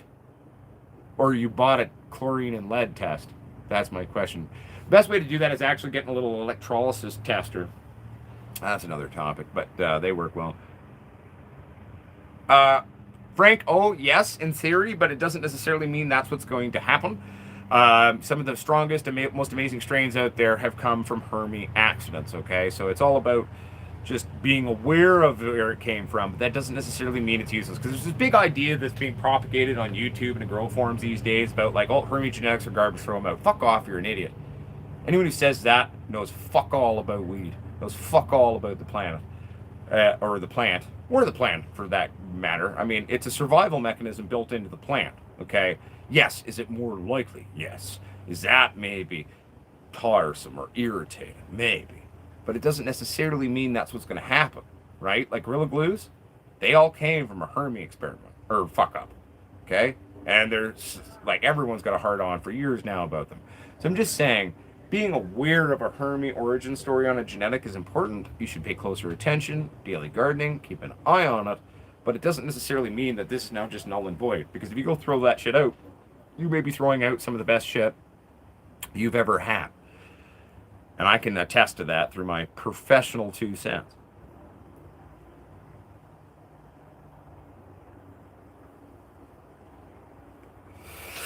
We haven't had onion shortages here, but, you know, like, for example, like, there have been a lot of older onions here in Canada. That's why I'm actually, after the show today, going to be cutting down. I've actually had onions, some nice onions going for a couple of years in my ground. They went to seed. I've obviously lost some of the seeds, but I want the ones that I take to be really mature. So I'm actually going to harvest all those heads and be doing a big onion field in my garden next year because I love onions.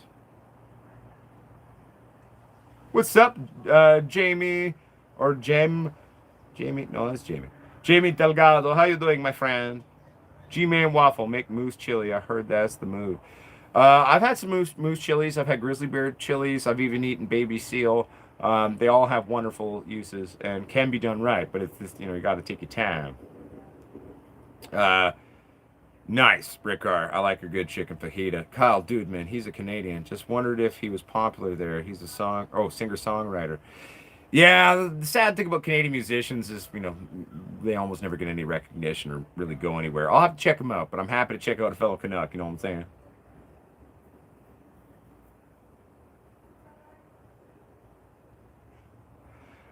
Happy 420 where you are, my friend. I believe it's 320 here now. Well, 322. You know what I'm saying. No worries, Rick R. Actually, funny that you ask about the silicone trim brushes. I have seen those. Someone posted one, I believe, in the actual Potsquatch Growers community book or group on Facebook, and they seem stupid. Don't use a silicone trimming brush. It is $40 of stupid. Just take the goddamn time to trim your weed, everybody. I promise you, if you practice, you can get pretty fucking quick at it. If you're someone with limited mobility in your hands, then, you know, definitely look into getting some trimmers or like a trimming machine. And I'm happy to talk to you privately about that. But the basic premise of a silicone trim brush, I'm trimming. No, you're stripping trikes and fucking your weed. You just work so hard to make a perfect flower with beautiful trikes that we've been analyzing their colors and intimately looking at it. And then you're going to go wipe it all away because you can't take the time to go. If you get fast, get a spring-loaded hair pair snap so it doesn't give you carpal tunnel or anything, you can get quite quick. Like, I mean, I can process pounds and pounds and pounds fairly quickly these days, and that's just practice. Obviously, on large scale, obviously, sometimes you either can afford to bring in 20 or 30 trimmers to process it, or even if you can afford to do that, it's hard to find people can actually keep up to that. Not because it's a hard job. Trimming is a hard job. It 100% is a very hard job because you got to stay efficient, stay on top of it, and just keep going. That's why we all call it trim jail, right? But at the end of the day, that is how you make the best cannabis, is hand-trimmed cannabis. And things like shake bags, twister spinners, the silicone $50 brushes. If you cannot do that, probably best. We'll go with that. How's that sound? Yeah. So that's Hightower Gardens. That's my humble 2 cents on it. I hope that helps. Jose Canelo. Well, one of the number one things, if your light's too intense for your vegetating plants, is you're going to see their fan leaves. Instead of doing this, you're going to see fan leaves going like this. So what they're doing is they're kind of going on side profile to avoid light hitting them. So that's fairly important. If you see that, you know your light's a little too intense. Just pull it back off there. In terms of flower, foxtailing triggering can happen. The side leaf move or the curling where the leaves will curl in to try to double up themselves and protect themselves from that light. Okay, those are some good indicators for that one. Oh, nice. Well, I'm looking forward to checking them out, Kyle Dubman.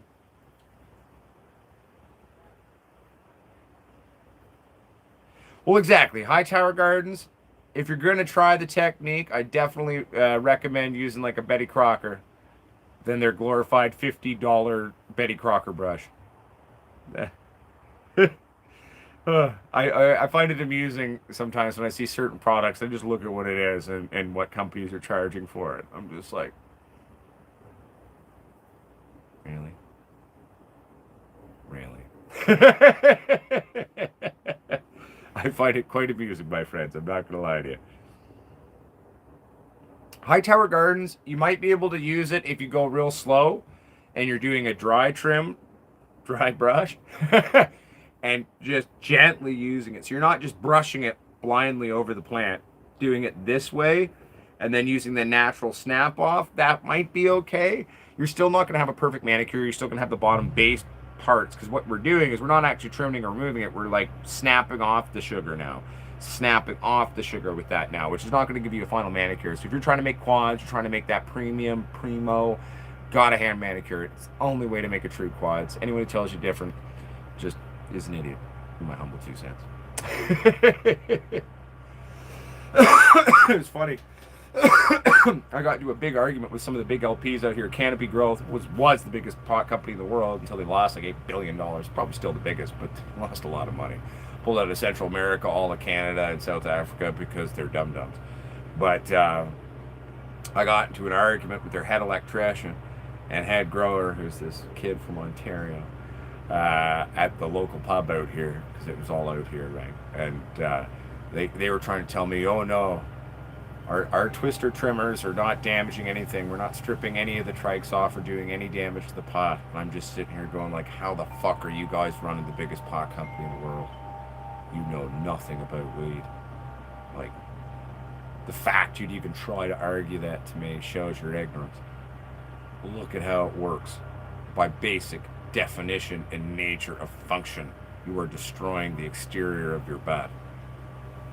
That argument is null and void out of basic common sense. But still, you know, it was a fun debate, though. We had fun with it. Fruit flies, fungus gnats, totally two different things, by the way. Look the same, or fairly similar to the uneducated eye. But yeah, no, they're annoying for sure. Oh, I agree, Nathaniel Adams. Hand dry trimmed is the only way to go. At least that's how Uncle Potsquatch does it.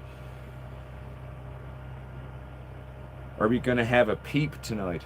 Like a look at the pot? Well, it's in darkness. I'm not breaking that until we shoot the video tomorrow, gotcha, none of your mama, so no. Unless you mean me going pee, and I already did that.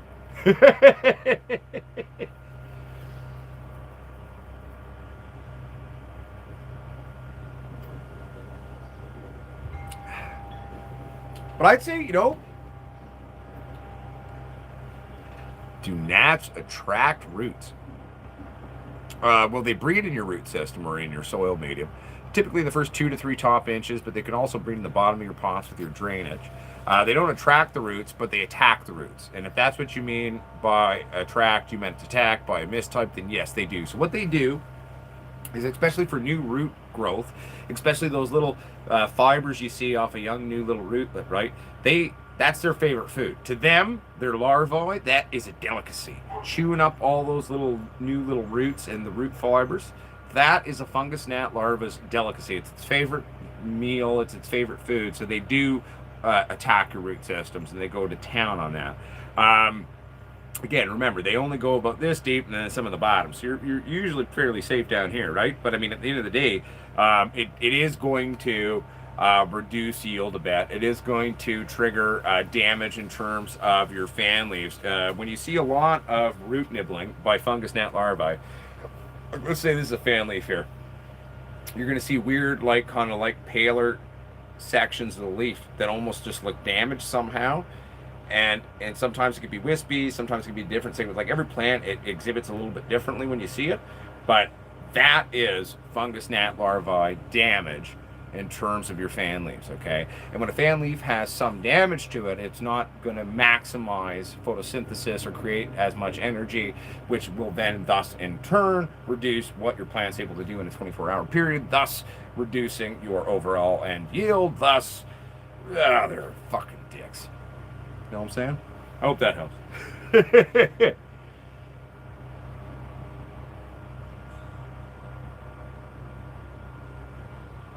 True Hightower Gardens.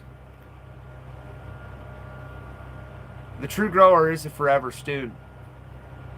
But sometimes certain shoes fit. Go for a run. Don't be closed off to certain ideas. But there are certain things where I'm just going to say, I mean, it's not that I'm not open to maybe a new idea, but it's going to take a hell of a lot from one of you to fucking convince me of it. Hand dry trimming is the way to go. Long dry periods, cooler temperatures, in my humble 2 cents, is the way to go. It's an artisanship, really.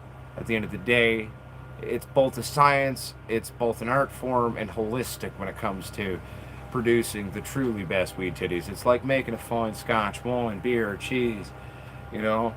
And certain things, albeit maybe not the fastest or most efficient way of doing it, will yield better results. I'm not saying we couldn't one day come up with ways that could do exactly everything that what I do does, or doing it the old school way in certain things does. But I'm always going to be very skeptical of it, because it's tried, tested, and true. I'm open to it. I will fuck around with stuff all the time. Always do. However, many years of certain things, certain shoes just fit. Go for a run. That's what I'll add on to the True Growers Forever student. But sometimes certain shoes just fit. Go for a run. I hope that makes sense.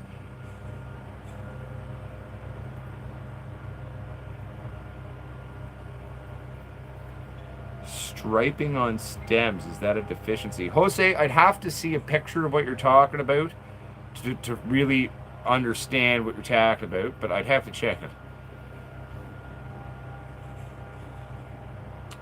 I've heard of the chili verde strain. I've never personally tried it, my friend. Huh, so riot powder, quite potentially then, because it'll look like a lighter green or almost like a white. Sometimes when you first see it, like, oh no, like, is it PM, is it this? No, it's not. It's actually a damage in terms of the inside of your fan leaf that's coming from those little fungus gnat larvae chewing on those little rootlet babies.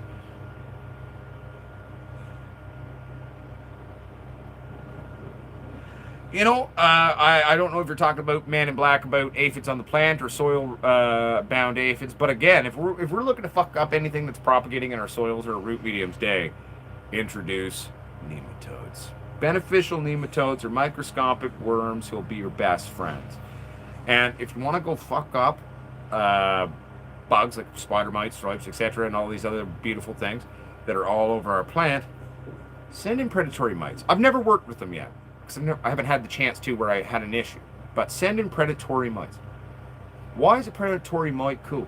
Like, let's say you got a bunch of spider mites in the plant. How are we going to fuck up their day? Well, send in some other mites. Predatory mites are going to go in and attack them and decimate their population. What are the predatory mites going to do when they vanquish their foe and eat all eggs and all fucking bugs? Well, they're going to turn on each other and eat each other, leaving no fucking remnants of their existence. Except for maybe that one last lonely predatory mite. Like, I was the last one and I'm so fat I can't move now. What am I going to do? Well, I might just die. But that's pretty good. I think about it. Right? So it's not so bad.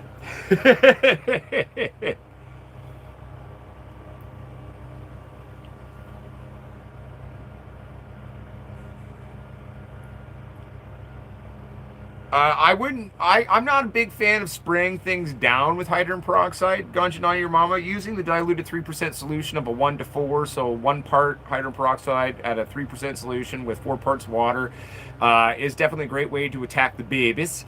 It fucks up some of the larvae, fucks up the eggs, and this or that. And that's one of the earlier techniques that we used in congruency with a bunch of other stuff in terms of treating fungus gnats. But I would not recommend going and spraying that down onto your plant. Just don't do it. And again, at the end of the day, beneficial nematodes are not that expensive. They are one of the most effective things I've ever met. I've only recently started using the last 1.5 to 2 years. And they are awesome, okay? I am totally sold on the effectiveness of beneficial nematodes in order to treat soil propagating pests. And again, where I haven't used predatory mites yet, I've been doing a lot of research, and I'm sorry. I am so sold on them too. I think it's the coolest concept ever. Like, I almost want to get like micro slow-mo cameras and like send some in if I ever have bugs again and try to film them ripping them apart. I know it sounds a little gruesome or weird, but it's just the scientist in me getting excited, everybody.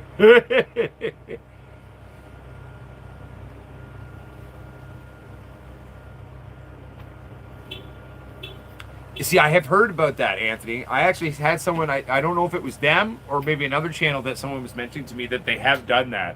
And I think it's pretty cool, man. Just like the premise of it, right? Like predatory minds go fuck up their day, then they turn on each other. And I'm like, man, that's badass.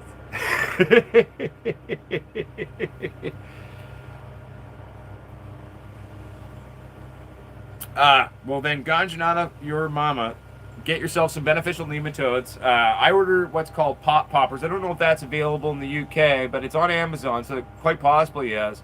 Pot poppers, beneficial nematodes. With the right application of enough beneficial nematodes to your soil medium, like it will stop and halt a fungus gnat infestation faster than you can shake a stick at. Not quite, but pretty damn close early, actually. It is not as much of an exaggeration as one would maybe think.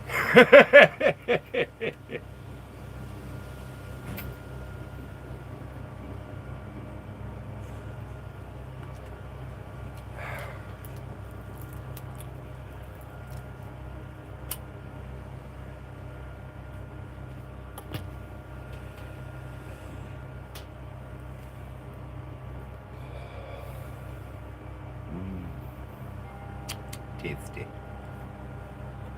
Oh, you don't have any gnats? Well, then you good, baby.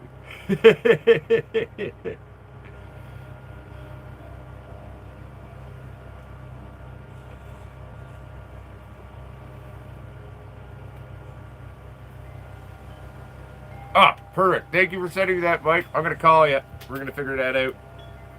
Okay, I'm going to send you a hat. But I'll call you after the show, buddy. What's up, Mo Chronic? Mo Chronic, I saw that you sent that email. I just realized that it was there from the birthday resend. I'll email you back soon. Okay, I apologize that I haven't gotten to that email. I was going through and dealing with a bunch of stuff this morning or trying to sort everything out, and I saw that. I am aware of it, and I will be messaging you back. Okay, I'm not trying to ignore you. I'm just special. Put it simply. Alien versus Predator mites. I love it. Caddy Canis Amateur. It's true. It's totally like that. Except, well, like, I mean, at least in Alien versus Predator, the alien and the predators were fighting. The normal mites will not fight back. They will just die. But they deserve it. For they attacked her with the ace.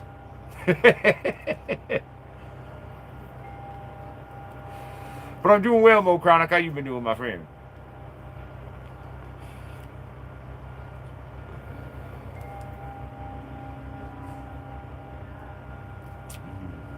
Tasty. Good job, Sasquatch Cannabis Smoke Call. Very nice.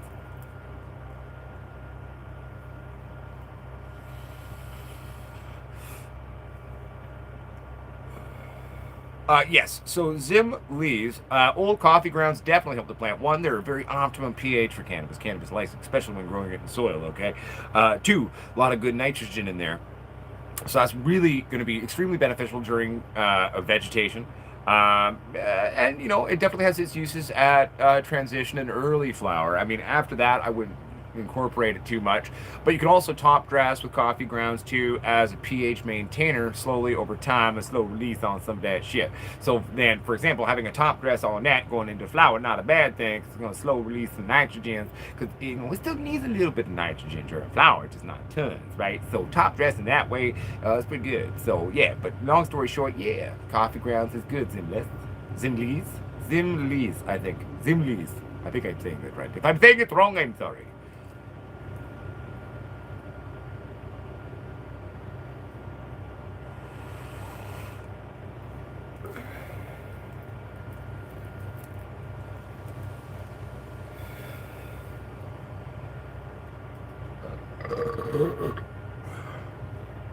Coffee grounds versus worm castings. I'd use both. If I was doing a super soil with worm castings, incorporating that in, then make that your basis for your soil, but then top dress with some old coffee grounds. That's what I would say.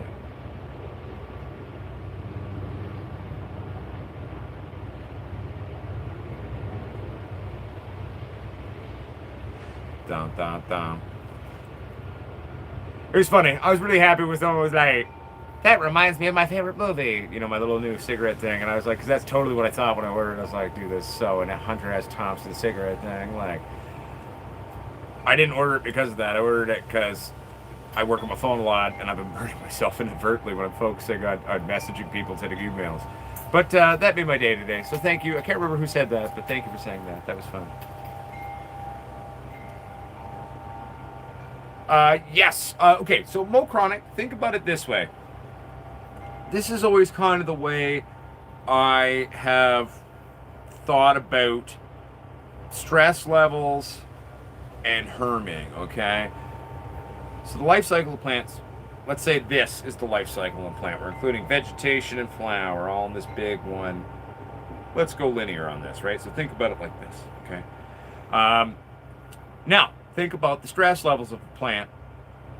The stress level and the stress gauge at different levels in different plants or different genetics are going to trigger things, okay? Some will be down here, some will be up here, you know? But from veg to flower, stressors are going to bring this gauge up. Proper treatment over time can bring the stress in the plant down. It's easier to bring it up than it is to bring its stress down. And so, yes, it can. So if you have enough stressors in veg, let's say its threshold's here, but then you had some shit happen in early flower, boom, boom, boom, boom, because it didn't have enough time of being happy to go back down. So I kind of think of it like a rising meter, okay, in terms of the linear lifetime of the plant we're talking about in that kind of vegetation flower window, right? But then that stress gauge going up and down, right? And it's easier to, like I said, bring it up than it is to bring it down. So yes, it can. And that's where kind of identifying these sort of secondary stressors or things that are going to exacerbate or trigger things within our plant or stack up over time, because they will compound in that. It's going to bring that gauge up. You know what I'm saying? So, yeah. There's my long-winded answer. I hope that helps.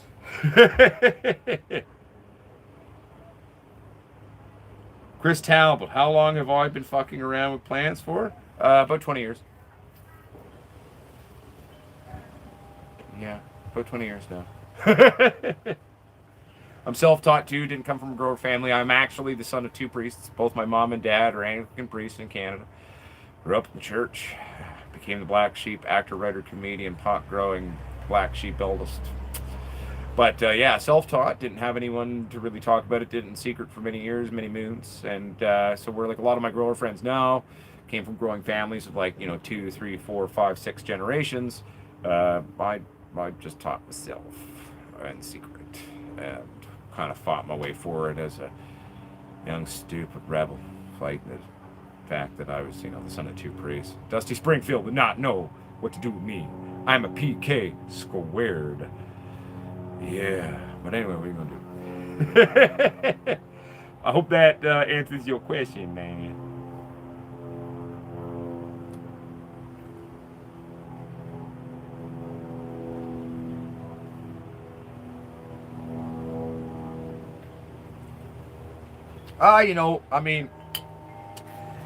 Hightower Gardens, there's a lot of people like us around and out and about, There's a lot of douchebags in our industry and community. There's a lot of good people too.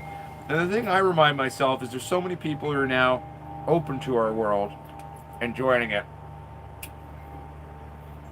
as things slowly legalize everywhere. So, oop, what did I do? There we go. So you'll meet others. Don't worry, you'll meet others, and you know, for sure. 1 second here. I gotta play catch up now. Uh, ba, ba, ba,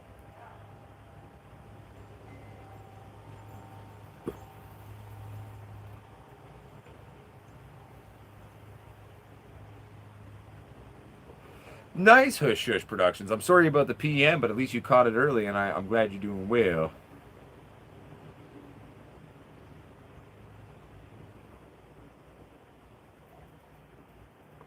Oh, Hightower Gardens. You've basically identified what I came up with when I realized that there was no way in hell I was going to be able to afford the government bureaucratic red tape, and then I found out that they're going to make me irradiate pot to be able to sell it safely to people, and I was like, go fuck yourself. I'm just going to get into the equipment game. That's what they did, the gold rush anyway. I'm going to provide knowledge to people for free, and then I'll sell them the toys to play with.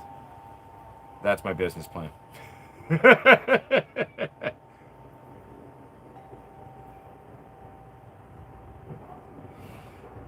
Victor, the second you have bud rot set in, the only thing you can do is amputate. Amputate all bud rot, defoliate, get that air movement naturally through you know, if it's a thick bush, baby, if we talk 1970s, man, you gotta like at least bring it up to the late 80s, okay? So go in, do a big defoliation, amputate all and every bud rot. If it's a lot of excess water that's coming in there now, building a bit of a fucking sort of thing over it. You can even get away with doing a bit of a scrim. Even a scrim that's non-solid, that's going to keep air movement, but it's going to deflect some of that water, okay? That would be my real recommendations, I guess, in terms of how to handle that. But if you have bud rot that's already set in, please amputate it right away. Like, if it's there now, like if it's on your plant, you need to go turn me off, tell me to shut the fuck up, and go outside and cut that shit off your plant right now. Because if it's already there, it will spread even without moisture. Bud rot's like having that bad apple in the bushel, and it's just gonna, you know what I'm saying?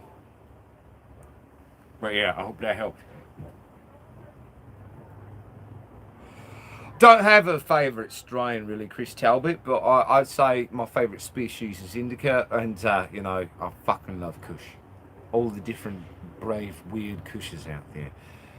If it doesn't smell or taste like a Kush, it's not a Kush, so don't call it a Kush. But true Kushes, big passion for them. But Indica in general is my happy place. Fuck off, fun. Go back. Do the thing. There we go.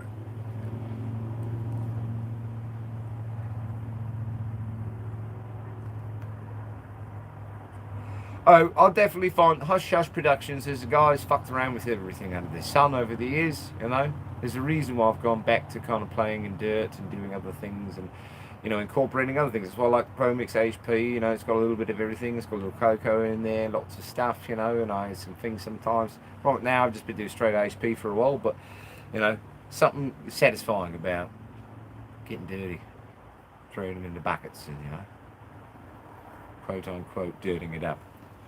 Stupid phone. Why do you keep doing this? There we go.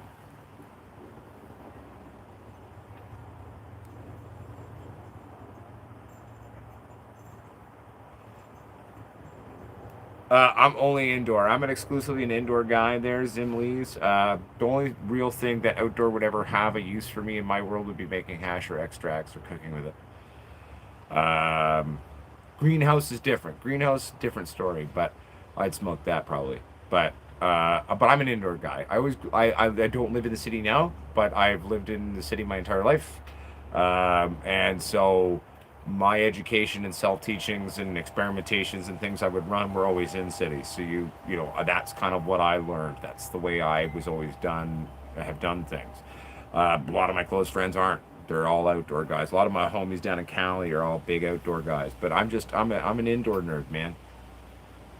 I'm not on a mission to beat Mother Nature, but I'm on a mission to dance with her inside and pretend I'm her maybe a bit. It's out of respect, not trying to shit on her. Plus, indoor farming, you know, if done right, vastly less harmful for the environment. So, you know. Especially if we keep going at the rate right now, we're going to fuck this planet up so bad the only place we'll have left to grow is indoors. I mean, I hope we don't go there, to be fair, but it might.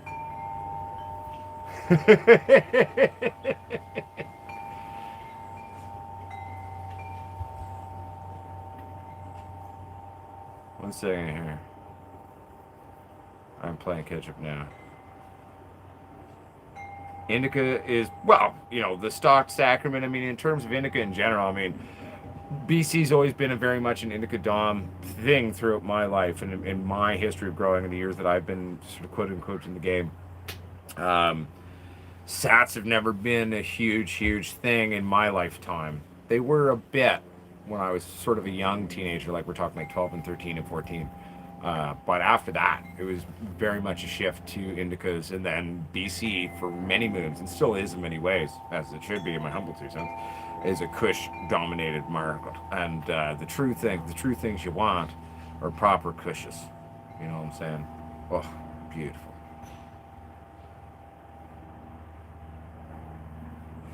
What's up, Carl Ferguson? How you doing, my friend?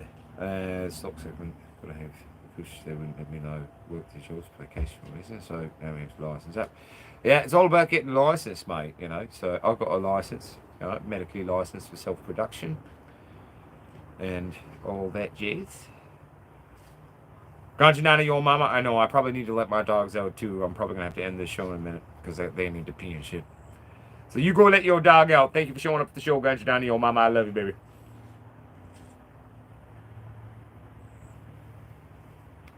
That makes sense, them Lees. That makes sense.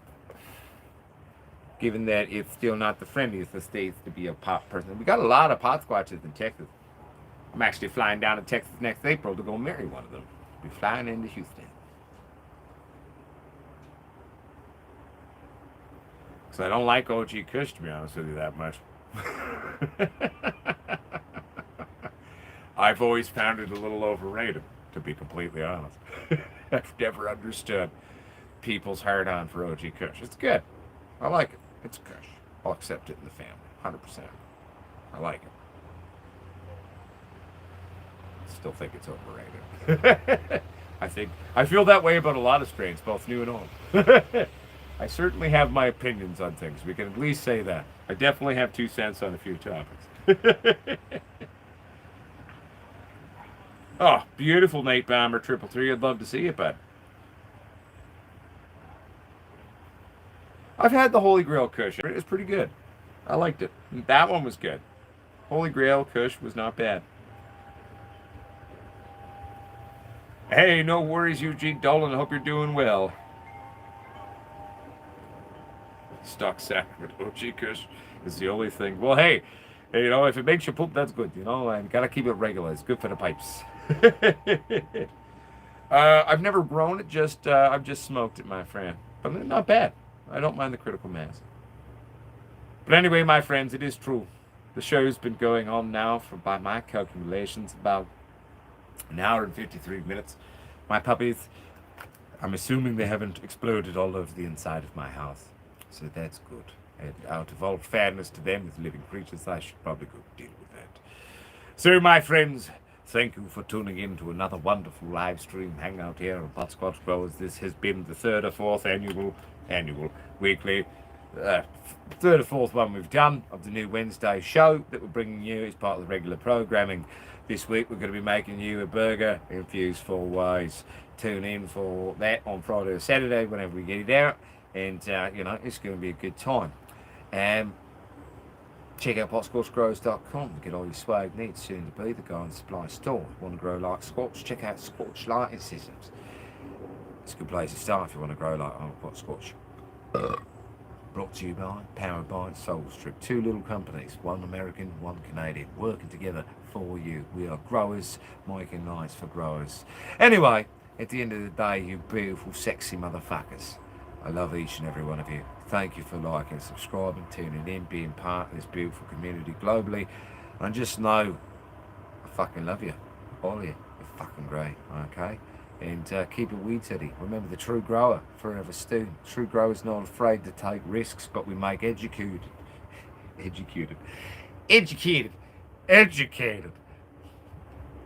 Stupid decisions. And remember, love yourself, love those around you. A little bit of compassion goes a long way. Doesn't matter who they is, doesn't matter who you is. We're all human fucking beings. Show each other a bit of fucking love, or else I might have to fucking get mad at you. Alright, everybody. Check out the Potsquatch Growers community on Facebook if you want to be part of that. Please answer the questions. It is a liability, or else we have to message you, then decline you, and say sorry. But anyway, thanks for tuning in this week. I'll see you guys, see you in the cooking show. See you tomorrow in the video for Harvest Day. And I'll see you on the Sunday night, or Sunday show. Okay. Peace. I'm aging. Jesus. No, I'm actually doing all right, everybody. All right, peace.